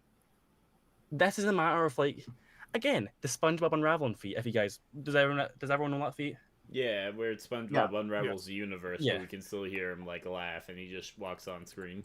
Yeah, and it's like Yeah. Patrick's there too. Yeah, but we don't see the rest of the cast, and the rest of the cast can't scale to that because there's nothing showing that they survive it. And then the next episode, they all show up. Here's the The issue. the sound of this clip shows them all reacting to it. Well, again, nobody And I understand what physically you're saying scaled. with it amping up, like it builds up to this level. But at the end of the day, this happens within a matter of seconds. A matter of it's seconds. Still, within that matter of seconds, it was still able to suck up the entire universe and then beyond. Not beyond, but the universe, because beyond, it showed the galaxy and went boom. Okay, So what's Yeah, the but then you purple see- thing at then the you see end this that person sucks up the existing. homeless gentleman? Exactly. Well, that doesn't The homeless answer my gentleman question. is You not just good. said exactly. Oh wait, I didn't hear you. Sorry. What is the purple thing that sucks up the homeless gentleman after the universe is gone? So it's implied to be the vacuum. affecting the void. Again, Yes. progressive. Now, Yeah, I understand it's now we're going to progressive, say but about progressive in seconds and whatnot. That's a complete thing when it comes down to the time scale of the full feat. Again, we don't see physically they are still not there. Whilst they can speak, they are not there. We may hear their voices, but they can't interact with anything. There's nothing to interact with in the first place. Do they survive it? And that's like saying, oh, well, I just shot you and then now you're completely dead. Your soul, I can't really interact with your soul, but your soul can't interact with the entire world. But they did survive it because they're fine by the next episode. Which is by, again, SpongeBob logic of, oh, well, the universe unravels and by the next episode, they're fine. So I'm going to ask a dumb question. Yeah. How do we know that all the show's episodes are in chronological order? That too as Because well. they are referenced. They reference that time they got destroyed by the universal vacuum? No, I don't know if this gets referenced again, but they do. There's definitely a part where it shows the invention later on. The They, vacuum? But we they don't definitely know if this is- reference previous episodes because there's like with the 2 time machines, it's mentioned like the previous one and stuff like that. Sure, we still don't see the vacuum referenced. We don't see it referenced again, but it's like with So with- what's to say that isn't the end of the show? That could be the end of the franchise right there. but Now, it's not because it's the end of season 1. yes, end of season 1, which also, speaking of season 1, show was kind of like not going into like that meta stuff there. That's bullshit, but still. Is there a season 2? There There was is a season 2. season 2. Season 2, and again, that doesn't take place after everything, because some episodes can take place during season 1 or sometimes before that. Flashbacks and whatnot. Yeah, but still. also we know this season is literally a prequel season to the films. Also doesn't line up, by the way, because Sam's there and Sam doesn't, know Flint. So. Yeah, but in the first episode, it's literally said, if you move away, we'll erase your memory of this place, and we'll erase our memories of you. So Which, it's fair explained, enough, and then fair there's enough, also fair enough. with time portals. There's bits that reference before the second film had even come out. There was a wormhole which opened, which showed one of the foodimals, which we haven't even got into those yet, of the second film. And then it also has references to him thinking about building the Flitsmedurfer later on. I don't know what to do with this information. What this information is, you can kind of just go. And basically saying it is canon. It's canon. Canon to the point it's like you're soft competent in both enemies, so might as well just The issue is still this. This is not Spider-Man, composite Spider-Man versus Kamen Rider build was easier for me to comprehend than what is going on right now. Well, this is not, because this is not universal. well, we don't see this listened to affect time. We don't see this affect anything to the part. We don't see any statements affecting it. By the way, Firewall, Daibosha. I will say we are Um, kind of running in the same circles of is this out there, is this not? Is there any other things to bring up, or are we gonna? Yes, Go I have on. got other things to bring up. So with the Flitsmedurfer, it does also go on to create life. Like you start to see this towards the end of the first film, where it kind of uses it more as like a defense system. Whereas in the second film, it's much more of like a civilization of food. Like you do see this food actually is very intelligent. Like it's able to use man-made inventions. It's able to have like its own language. They're able to use like, as I said, like robot suits or like welding tools, for example. Can I ask a question? Yeah. Is the Flintishmurfer and the Sharknado like part of their arsenals, or is it just like? Yes. Or Yeah. So we Who haven't knows? actually. We I didn't haven't actually mentioned bring it how, up, but you know, we didn't bring it up. But Finn can summon a Sharknado. he has a What? amulet, or yeah, he has an artifact. I completely forgot to say. There's an artifact. I can't remember. Was it the fourth movie? It's fifth movie because that's when Fifth they movie, kind of yeah. go into lore.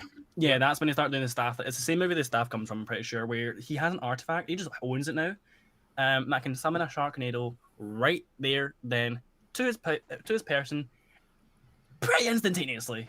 So the tornado They're like and Pringles, the you just food, can't stop. That's not just like a source of like determining how strong and capable they are. That's genuinely going to be part of the fight. Yes. Yes. Yes. So In this is why every we're bringing definition it of the up word. because it's like Which, it's well- actually to do with their arsenals essentially. Well, all right. then. Yeah. Which again, I do just think that. Well, it's a fled mister. By the way, this stream, while it is live, officially has more views than Garland versus Orsted has gotten in the entirety of it being on YouTube. Oh wow. That's Oh, crazy. that's Oh wow. Hi guys. Hey, let's go. Let's go. Hey. Quick so from Rand pretty in the nice one. chat. The movie still needs to happen because the show is a prequel to the movie. Yes, it technically is. So there you go. So I just want to say, as I was getting into with like the Foodimals, like they are very intelligent, and they can essentially they revere Flint as a god. And because the Flitsmouth makes them, obviously they can be part of the fight as well, especially with the time jumping. You could easily jump to a part where they are the Flitsmouth at that stage where it's bringing them in. So if Flint is God in this scenario, does that make the Flintishmuffer the demiurge?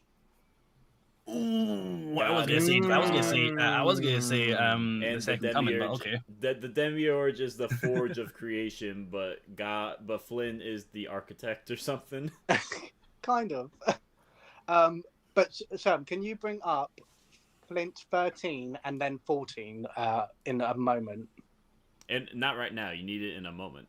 I need 13 now. All right, In the ready next to go, 5 seconds, 13? it's free. Look at this goober. So this is Flop. Flint, Lockwood, something. I can't remember the exact name.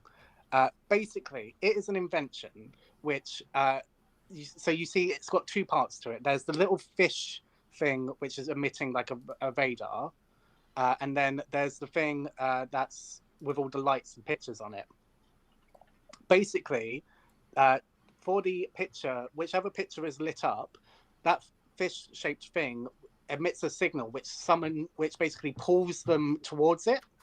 And as you can see, one of the symbols is of a fish. Now, if you go to image 14, now what do you see here being attracted to that? Holy fucking shit! Sharks. So basically, what Flint could do, he could always, because Flint has the food Are animals on these his sharks side. wearing Flint, leather jackets? Are they like the street Oh. sharks? What do we call them? The cartoon. No. but They have cat ears. Look at that. They have What? cat ears. Wait, why do they have cat ears? so they're What's they're happening? wolf shark hybrids Actually, that they do. Flint made. It's a whole thing. Oh, Shark Of course cat there's not. hybrids? Yeah. All right, well, The this is island of evidence Dr. that Flint it can Moreau. affect not just normal sharks, it can affect, like, weird sharks, too. Yeah. The well, island of Dr. Flint Moreau. It can affect basically- shark hybrids, such as the Sharktopus, as brought up earlier. Or the Levantula, or whatever else, because the natural disasters of that universe can just be pulled towards it for some fucking reason. I completely forgot to mention Or basically, that. Sharktopus. my argument is, like, Flint could always, like, attach that to Finn with, like, his spray on shoes or something, so he's not getting that off him. Why And are then- you standing up?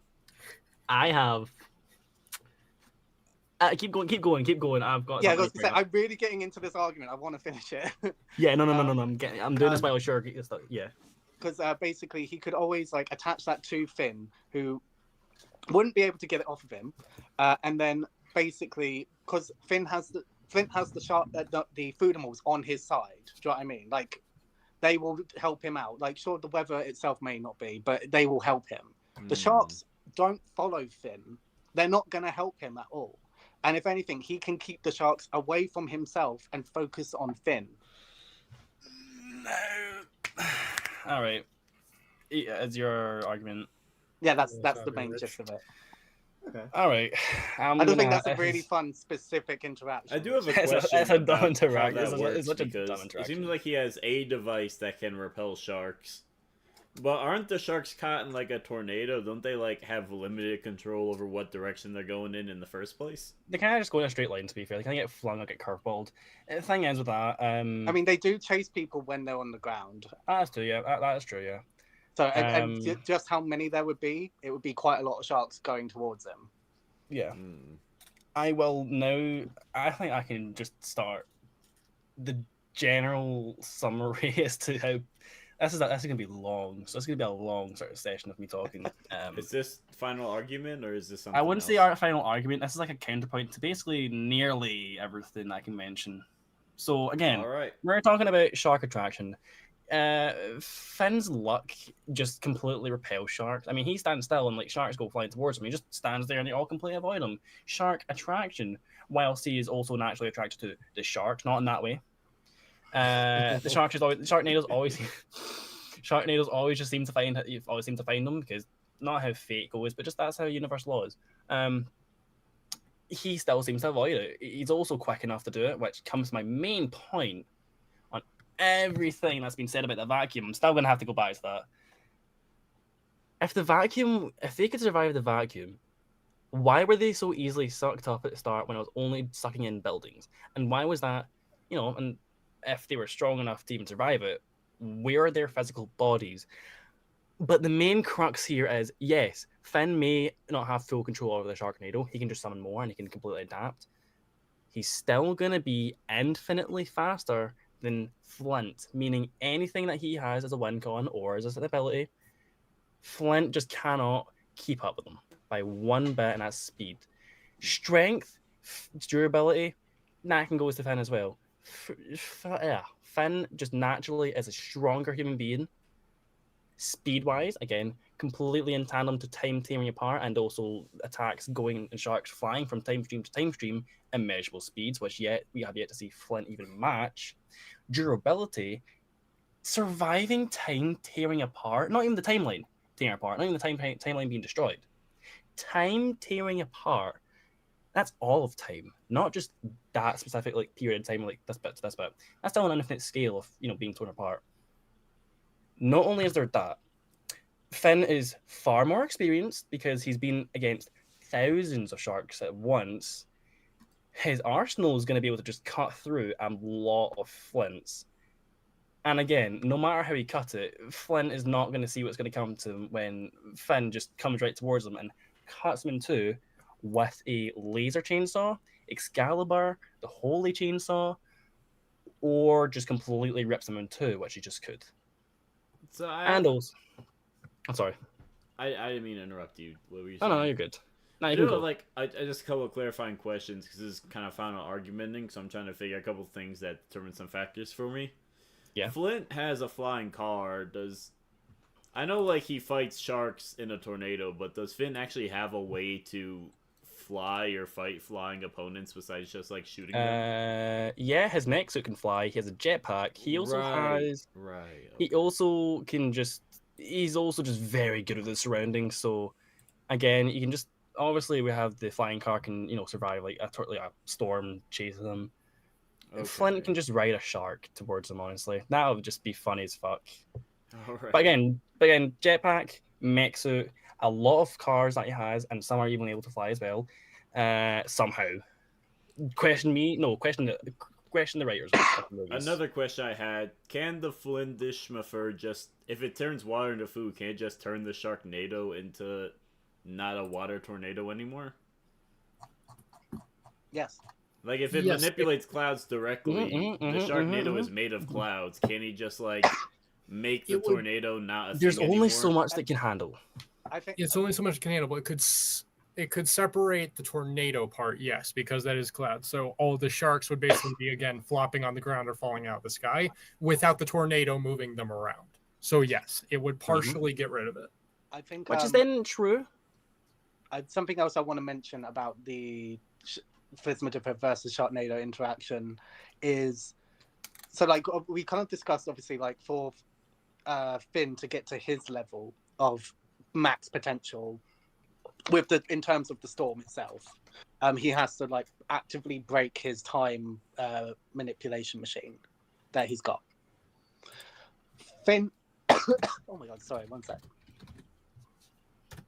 I will say Flint does seem like a nerd. He'd probably recognize the flux capacitor ripoff when he sees it.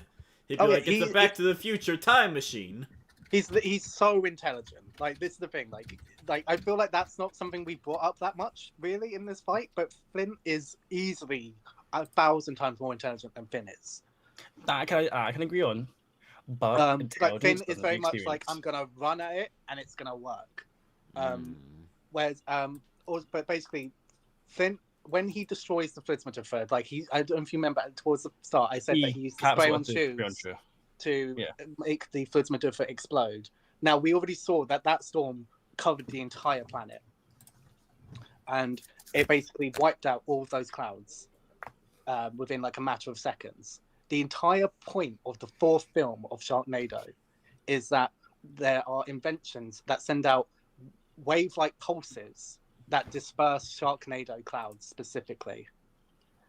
They are destroyed by these pulse-like waves. Now this explosion goes out like a giant pulse-like wave, so it could easily dissipate any Sharknado that was summoned. Which is true. Which could be true. Which could be.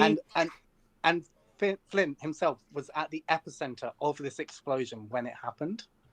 And I understand everything that Yux has brought up for the very high-scale arguments for Finn with the time nado and tearing apart, and I do think there can be an argument for those, but I feel like they are the high-end arguments. I do think there is an argument that Finn himself doesn't scale to those because he doesn't survive the Sharknado, the time nado towards the end, because as I said, we don't see it complete its full potential. Like Finn's time travel car can fly. Is this time travel machine also a car? What? And Thick Grimes is saying that Finn's time travel car can fly. Oh yeah, See, I have a flying car from Flint. Oh no, it's like the DeLorean. It can't fly though. It has the potential to. It has the potential to. It's said to have a flying function. That's the. What does it mean that it has the potential to fly? What is? As Either in, can like, fly yeah, or like, it can't. You ever seen Mario Kart where you charge anti-gravity and starts going around? Yeah, like that. Yeah, it It has the does flying that? wheels. Yeah, I can do it. Yeah, I could do it. But my again, point back is- to Kino. My point is, I understand Yux's arguments, and I do think potential high terms, you can accept those. But I would then say, if you're accepting those, you have to also take the high terms of the vacuum machine. Fucking keep the door shut then. So Apologies. You took your I just think headphones that- off, but you didn't move your microphone at all, so we heard that last part. yeah, I think oh god, this fight is so fun. I love this fight. Thick Grimes, the flying car that flew at the end of the movie is not the time travel car. It is the flying car that the second model of had wings so that it could fly, and was a car that flew up to the tornado giant food storm in the first movie, not the time travel car that we are discussing. Because the flying car, as I have mentioned, was made for strictly the purposes of flying. Is this Finn's flying car or Flint's flying car? This is starting to annoy me. Flint's. This is starting to. Do they as both I know, have flying cars? No. As far as I know, Finn doesn't have a flying car. Finn has the flying mech. Okay. I'm so lost. Okay, just I'm trying so- to get Who's on that first? straight. Between Finn and Flint. Especially when Yeah, people are unfortunately, their misspelling names stuff are in the really YouTube similar. chat. Alright. I'm trying to read the YouTube chat as well. I can't even see it. I'm really sorry. I can't even see. I got caught off track. I apologize. What yeah. were we talking about? Okay. When did Saul change his profile picture? What do you mean? Alright, whatever. Anyway, What were we okay. I talking think about? Final time argument, travel maybe? cars. Time travel cars. Okay. Should we go into final arguments? 'Cause One last question Yeah. before we go into final arguments. One component we didn't talk about: if this becomes an army fight, on average, what's the more effective army between the food monsters and the shark army? Like, if it was just them, who would win? The sharks. Food The army. Sharknado. The food. Shark. The food army. I can't lie. Listen, hear me in this. As I said, the Food- food army food is actually food. have like intelligence behind them. Food is food. Shark eat food. Therefore, The food monsters have far better mobility, do not require to be in the water in order to be mobile, have much more destructive capabilities. They are much larger than the average shark on multiple occasions, including the cheese spiders that ate humans. Oh, you are not humans arguing whole. for this character I right was now. gonna say, like, I do yeah, feel this is not I your do debate. feel like we know who where one person's Hmm. voting. We're docking some points for Paul ganging up on you. No, I'm not arguing. No, I'm not This is- arguing this is- about this is Flint like my- versus this is like Finn. my- I this meant is the like- sharks versus the food Oh, monsters. you're This is- jumping this in is- to be the debater for this the is not- food, this is- which this is a is not- different. this is I was not- just this talking about the food monsters. I was not This is- stepping on anyone regarding the actual debate. Just This is regarding the not a sharks main and the food YouTube monsters, jumping that's not a over debate. here. All right. Sucking cat? Okay, right. I think anyways. shark eat food is a compelling argument to me But in- personally. No, But listen, food hear me do on this eat too. In the second film, food eat people. No, what else That eats is people? true. Sharks. That is true. And also, these sharks are not just regular sharks. But sharks I- they are carnivorous. They only eat meat, but some of this stuff is like grilled cheese and vegetables and stuff. Do you think they care when they're flying at you at like light speed? No. I don't really care. Again, Alright. the sharks are when you say the food's more, it's more like powerful. Alright, should we The get into our sharks are final more arguments Wait, powerful. now? we're going into an entirely different debate. I mean, here. listen, a casual shark can cause city block-sized craters. What? Oh yeah, no, like What? explosions and No, whatnot from the Sharknado can just cause like city block to multi-city block. Now this is not like a casual sort of thing to bring up. Like, oh yeah, this is what's going to make Finn win. This is just like to say, oh yeah, trying to compare the army to army, the destructive capability of the Sharknado and adaptability of it is more likely to take out the entire Flintmisther than the Flintmisther trying to overpower and adapt higher than the Sharknado. Can it absorb its water? Yes, but the Flintmisther about the tongue, by the way. That I flipped out the tongue there. Fuck. While your tongue is stuck, Yeah. Rand is asking about the gummy sharks. Are there gummy sharks in Cloudy with There a was Chance of Meatballs too? Are there? I don't remember. No, we talked about. Rand, I asked this Rand before the claims debate. that there are gummy I sharks. asked this before the debate started. That gummy sharks are something we eat in real life. There are sentient gummy bears in the video game in the first movie, but there was a hammer Oh. bread shark in promotional material for Yeah. the sequel Yeah. that There was is- not in the final film. Yeah. There is a short film that has a 50-foot gummy bear. Oh. Mhm. Yeah, which is pretty cool and all. I'm pretty Yeah. sure shark. Oh yeah, and also the size. I forget to mention the size Oh. manipulator could machine be again. gummy It could sharks, make okay. the entire army massive. We've been going on for nearly 2 hours. Do we want to get? Yeah. Yeah, and it's also like 10. It's nearly 10 Yeah. o'clock for me. I got told to shut the fuck up a while back. Oh, okay. All right. Well, like we said, this debate for Flint versus Flint includes the debate of Flintmisther versus Sharknado. So why not also argue sharks as a species versus food monsters? It's a triple-decker It's an debate. important part of the Another argument food if pun. it's a big part This is a of both their wacky fucking arsenals. debate, man. Mhm. Yeah. All right. All right, let's get into the final arguments while I count. I'll create the poll. One of you start your final arguments. Okay. Would you like to start first? Because it's you started the whole thing. Why don't you end it, Kino? If I end it, then you should be starting now. Yeah. Then. Well, no, that's not how it works. Because like, you start the first argument and then you start the second argument. Flint is more intelligent. He can go back in time multiple times, which can erase Finn from time. He has one-shot methods, things that kind of bypass like any durability or anything like that, with like the petrification or just the invisible perfume and stuff like that. I think his army's better, and the Flintmisther can absorb the water from the Sharknado itself and can disperse it with its own destruction. I do think it's close. I do think this is a really close fight, but I just think Flint, and also he's wacky. He has like the Toon Force wackiness around him as well. And I think he's just got a couple of those one-shot methods that can kind of get past Finn. That's true. That's true. Well, not really true. And then being able to turn the sharks, focusing purely on Finn as opposed to himself. Okay. I would like to mention I think my final argument, if that's fine. All right. You have permission. All right. Okay. Well, okay. Everything that gets Flint high in scale to match Finn, we don't have a reasonable backup source to if he could actually even match that, and it's not an outlier, for instance. Don't want to bring up those feats. Physically, Flint is done for. Physically, the Flintmisther and the food also done for.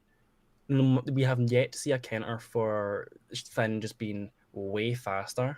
Nothing stops Finn's main weaponry, his insanely strong laser chainsaw, and Excalibur, for instance, and his EMPs, and his guns, and explosives, his AoE, his just everything he has in his arsenal, has ways to not only just wipe out the food, but just completely one-shot the likes of, Flint.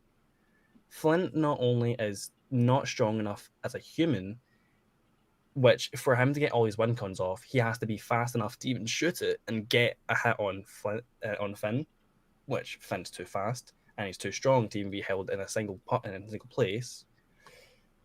Simply, the stat trinity goes right towards Finn, meaning that whilst Flint has to use his intelligence and his technology to hopefully pull off a win con that will negate his durability, the thing is, at least one retry with the time travel, time erasing and destroying durability, endurance that he doesn't feel pain to the point a shark can eat half his fucking side, he's fine. He also has absurd luck. Again, immeasurable speed. Flint is not hitting him once. The Sharknado, if he gets the part dispersed, he still has another one to summon with the artifact, and you can go, what if Flint just, strikes it or petrifies the artifact or turns it to life and it runs away? Again, Finn's too fast for it to even matter. It's a lot of good win cons for when it comes to Flint's side, but the issue is Flint has not got the stats to match anything that we see the likes of Finn have. And any of the matter win cons that he has, like the petrification, stuff like the vacuum, they're all still technology, which can be short-circuited, overpowered, and Finn just has the quality of technology, arsenal, and equipment to just completely I think the best way to say is Finn-ish Flint. What? Then just has the bare nutritional facts. All right. Well, I guess Yeah. I'm in the top left, so I gotta start with my vote first. And fucking what? I'm struggling to figure out what to do with this. All right, man to man, I think Finn's got the advantage. I think his just survival feats are more impressive, which would lead to him just being a lot tougher than any of Finn's stuff. I think Flint has ways around that just by like turning him to stone or turning him into non-existence or shrinking him down. But even if he's like shrunk down, depending on how much he's shrunk, he might still have the stat advantage depending on how much stronger he is. And might just like climb up Flint and like attack him. And same if he gets bigger, I think Finn still has stat advantage when fly up with his mech, and it would be a kaiju versus flying mech fight. Which is dope, but I think Finn wins that. I think Finn's weapons kill just as well as Flint's more esoteric, wacky sci-fi weapons do. And if they're the same speed, I think his general combat knowledge will let him overcome. I can't even argue that, like, Finn would be caught off guard, because his weapon, what he's dealt with is plenty wacky in comparison to Flint's arsenal. I don't think he's going to be really surprised by anything he's got. When the weather comes into play, I think the Flint Dishmurfer could dissipate the Sharknado, but that would take time. I think the armies are either well matched or the sharks will just eat the food. I think they're generally just stronger than the food. The food's more versatile, but the sharks are more impressive stat-wise. If, like... so here's my theory on the universe reset. I think they're sucked into the vacuum, which then protects them from the rest of the world being destroyed, because the vacuum just tanks the universal explosion. But then once the vacuum sucks up the universe, everything is so condensed that it becomes a black hole, which then creates a Big Bang. So Flint survives the Big Bang, which is very impressive, but I don't think that's compared to the timeline being destroyed if we argue similar shaky arguments for their high-end stuff. I think maybe they could, like, time travel away. I think Flint's only real way of winning is for Finn to, like, somehow accidentally kill himself with his own time machine, but that never happens. So I gotta vote for Finn. I think Finn and the Sharknado are too good at killing and are gonna win.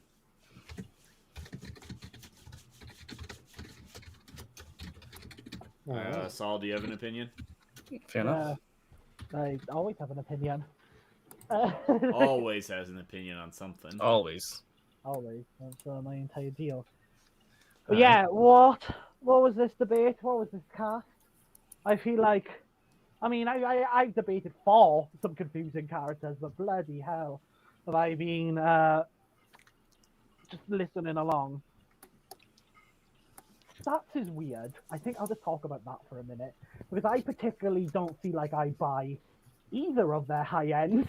I feel like you can either be really boring and dismiss them as outliers, or I just have issues with both of their feats in terms of the whole vacuum sucking, and then the time not actually survive. It's a weird thing. So that kind of puts them on similar playing field, at least in speed, which I think speed is really important here because they both have weapons that can instantly one-shot the other. I don't think I'm being weird by saying Flint could probably get put down by like a bullet or something.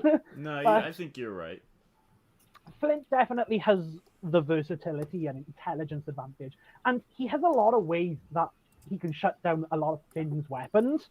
Finn is a crazy fighter and naturally skilled, but I do think that Flint might just have everything he needs from being able to petrify stuff or use his spray on shoes to shut it down. I'm voting Flint here, but it's a very close debate for me.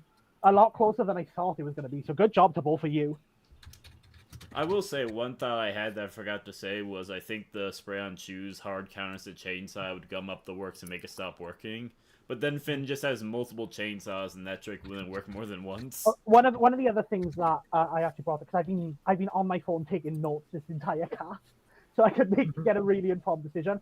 I think Flint having that hammer space and being able to pull objects just kind of allows him a lot less setup time than someone like Finn, who might need he's got to pull out and use the artifact, or Flint can just kind of pull stuff to him almost, Okay. Mm-hmm. Paul, unbiased jury member. Okay. To be clear, we all have a certain amount of bias with jury, but again, I was not trying to step in and argue for Flint against UX. I was just trying to argue about the food animals because I did think that made a major difference.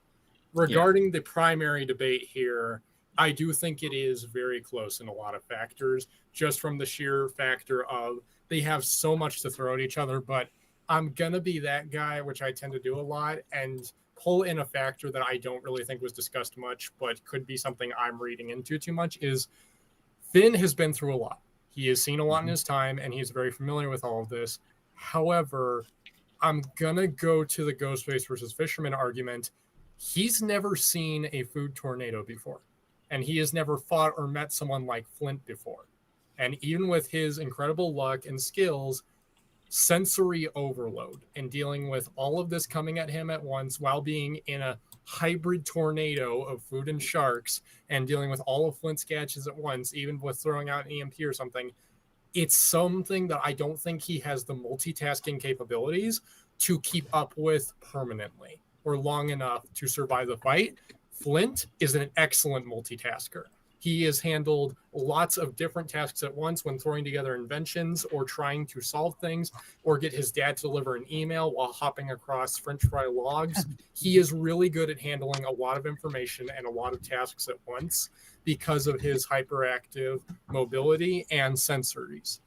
And while, yes, Finn has really good senses in general and reflexes and the like, he still, I just think, does not have what it takes to keep up with Flint long enough. And just even with his overwhelming powers and higher stats, eventually he's going to become overwhelmed and simply just not be able to last out anymore before realizing he has 3 sharks all over him. His leg just got chewed off.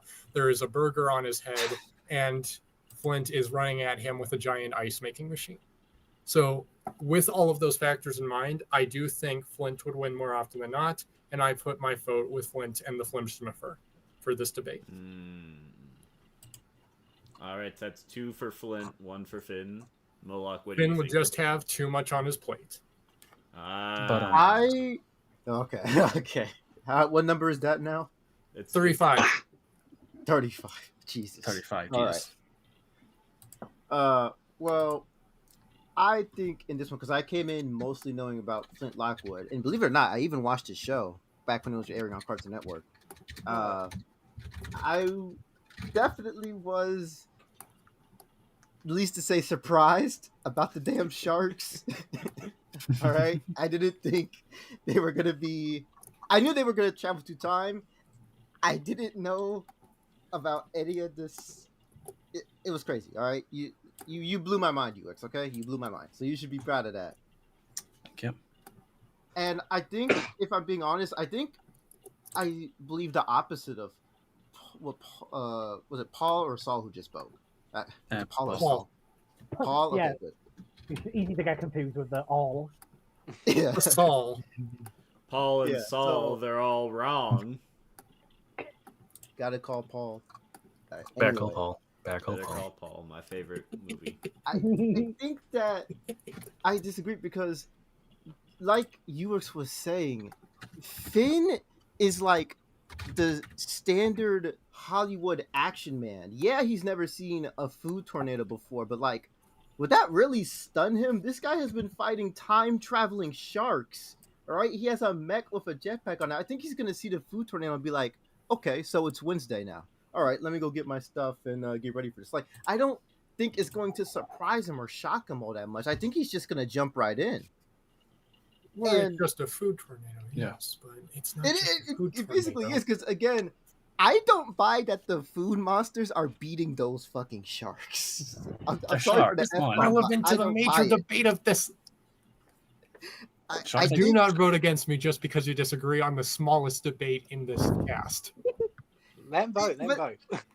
But Let hang him on, vote. because I know what the food monsters are capable of, and they are very intelligent. I will give you that, and they are a lot more varied. But the sharks. Walking on eggshells here. I have yet to see evidence that Finn is biologically capable of being surprised. That's Oh what yeah, I'm no. saying. I'm sorry, I completely forgot to say, but Finn has a natural scare thing where like his stare sends fear and paralyzes you. Uh-huh. Oh my god. Yeah, right. I kind of forgot to say that. That's like his I main think thing. that it's a legit theory that Finn might be biologically unable to be surprised. So, Okay, with the stare, Flint can handle staring into his dad's eyes. I think Mm. I am. That's actually a good point, though. But I think I am going to give it to Finn because, yes, Flint has a lot more gadgets, and he is a lot more, like you say, he's a good multitasker. So he would be, I think, more prepared just because of everything he has. But Finn is more of the battle-hardened guy. He's the guy who's a lot more brutal and gory, and he's going to get right down into it a lot faster than Flint would, realistically. Like, he's probably going to go for the kill way sooner than Flint would. And I think that's going to be the way Finn wins this. And also, I still just don't buy it. The sharks are going to eat the food. I don't buy it. I'm sorry. ooh, so that means it comes down to what the people watching think. Woo! Oh. I would like to say two things. First off, Mhm. we now have more views live than the second least watched fan battle cast, Trevor Touchdown versus Jack Kamen. So now Oh, no. We're So climbing. now- We're climbing. We are growing. And also, I was watching the poll very closely. It was a tie a lot of the time, and both Flint and Finn pulled ahead multiple times during that Oh, poll wow. thing. Wow. But Let's hear it. But to finish it off, with 51% of the vote out of 27 votes, Flint and the Flintish Muffer has taken the win. Wow. That was close. That was close. It was Fair enough. literally Good point. going back and forth Yes. by one vote Fair play, multiple fair play, fair times. play. You misspelled it in the poll. Well, Yeah, who cares? Oh, I do. You Because that's can't what even pronounce Hey, it. whoa. That's not Flint and the Flint. That's Flint and the. What does he say? Flint. You didn't. Yeah, that's not. That's not. Christopher. I don't know. That's not. Was I that's gonna not- was I gonna look it up middle of FLNDLS. cast to spell it right? I got That's the what me and gist UX of it. did. Me and Yeah. UX did that. We admitted that we did that. Well, yeah, but y'all were I did- talking I about said- it. I'm just I making a fucked up. I fucking. fucked up because I bit my tongue. You know, what, fine, screw it. Finn's the winner then, because I guess No! the Flintish No! Muffer wasn't even in the poll. My debate is Yeah. ruined. That was very tense, I gotta say. I was flip I was flopping the listening to entire task. I was If like, I- Finn might take yeah. it, Finn might take it, and then If I had more time and I remembered about the steering thing, I would have had to mention that Flint, whilst an absolute, he's kind of a scaredy cat. I mean, Flint just Finn just look. Also, it's kind of hard to like say Flint and Finn. I mean, we can all agree. Again, Yeah, That was Yeah. really hard for the That guy- entire Lockwood and cast. Shepard. Yeah, if I did have more time, I would have argued that Finn, just looking at Flint, would have a conqueror's hockey kind of thing, and you all know Flint's kind of a pussy. You all know Flint. We all know Flint's kind of a pussy when it comes to things. He'll run away. Well, I mean, what can you do when you're just stared to paralyzation? He's He, brave he when does it take matters. he does take the call to action quite a lot though. Yes. That is When he's backed right into the corner. When he's No, like, but when like it's a lot of last the time, thing. even when he's not No, backed a lot into of the the time. corner, he will just Yeah, do absolutely. Yeah. Like That's still not him. You know, that's when the kind spaghetti of him getting tornado scared. showed up and he was trying to race to his home, he Spaghetti willingly tornado! ran into Spaghetti it tornado. to get where he needed to go. He literally You ran will. into a Yeah. spaghetti twister. Twister to deal with it and get where he needed to go. So yeah, I get what you're saying, but I don't think it would do enough. As for because we are wrapping up, final count on the food puns is 36, and I included my one said in chat. Well, Oh, it well. doesn't matter who wins at the end of the day because we're all chums coming out with this cast, you know.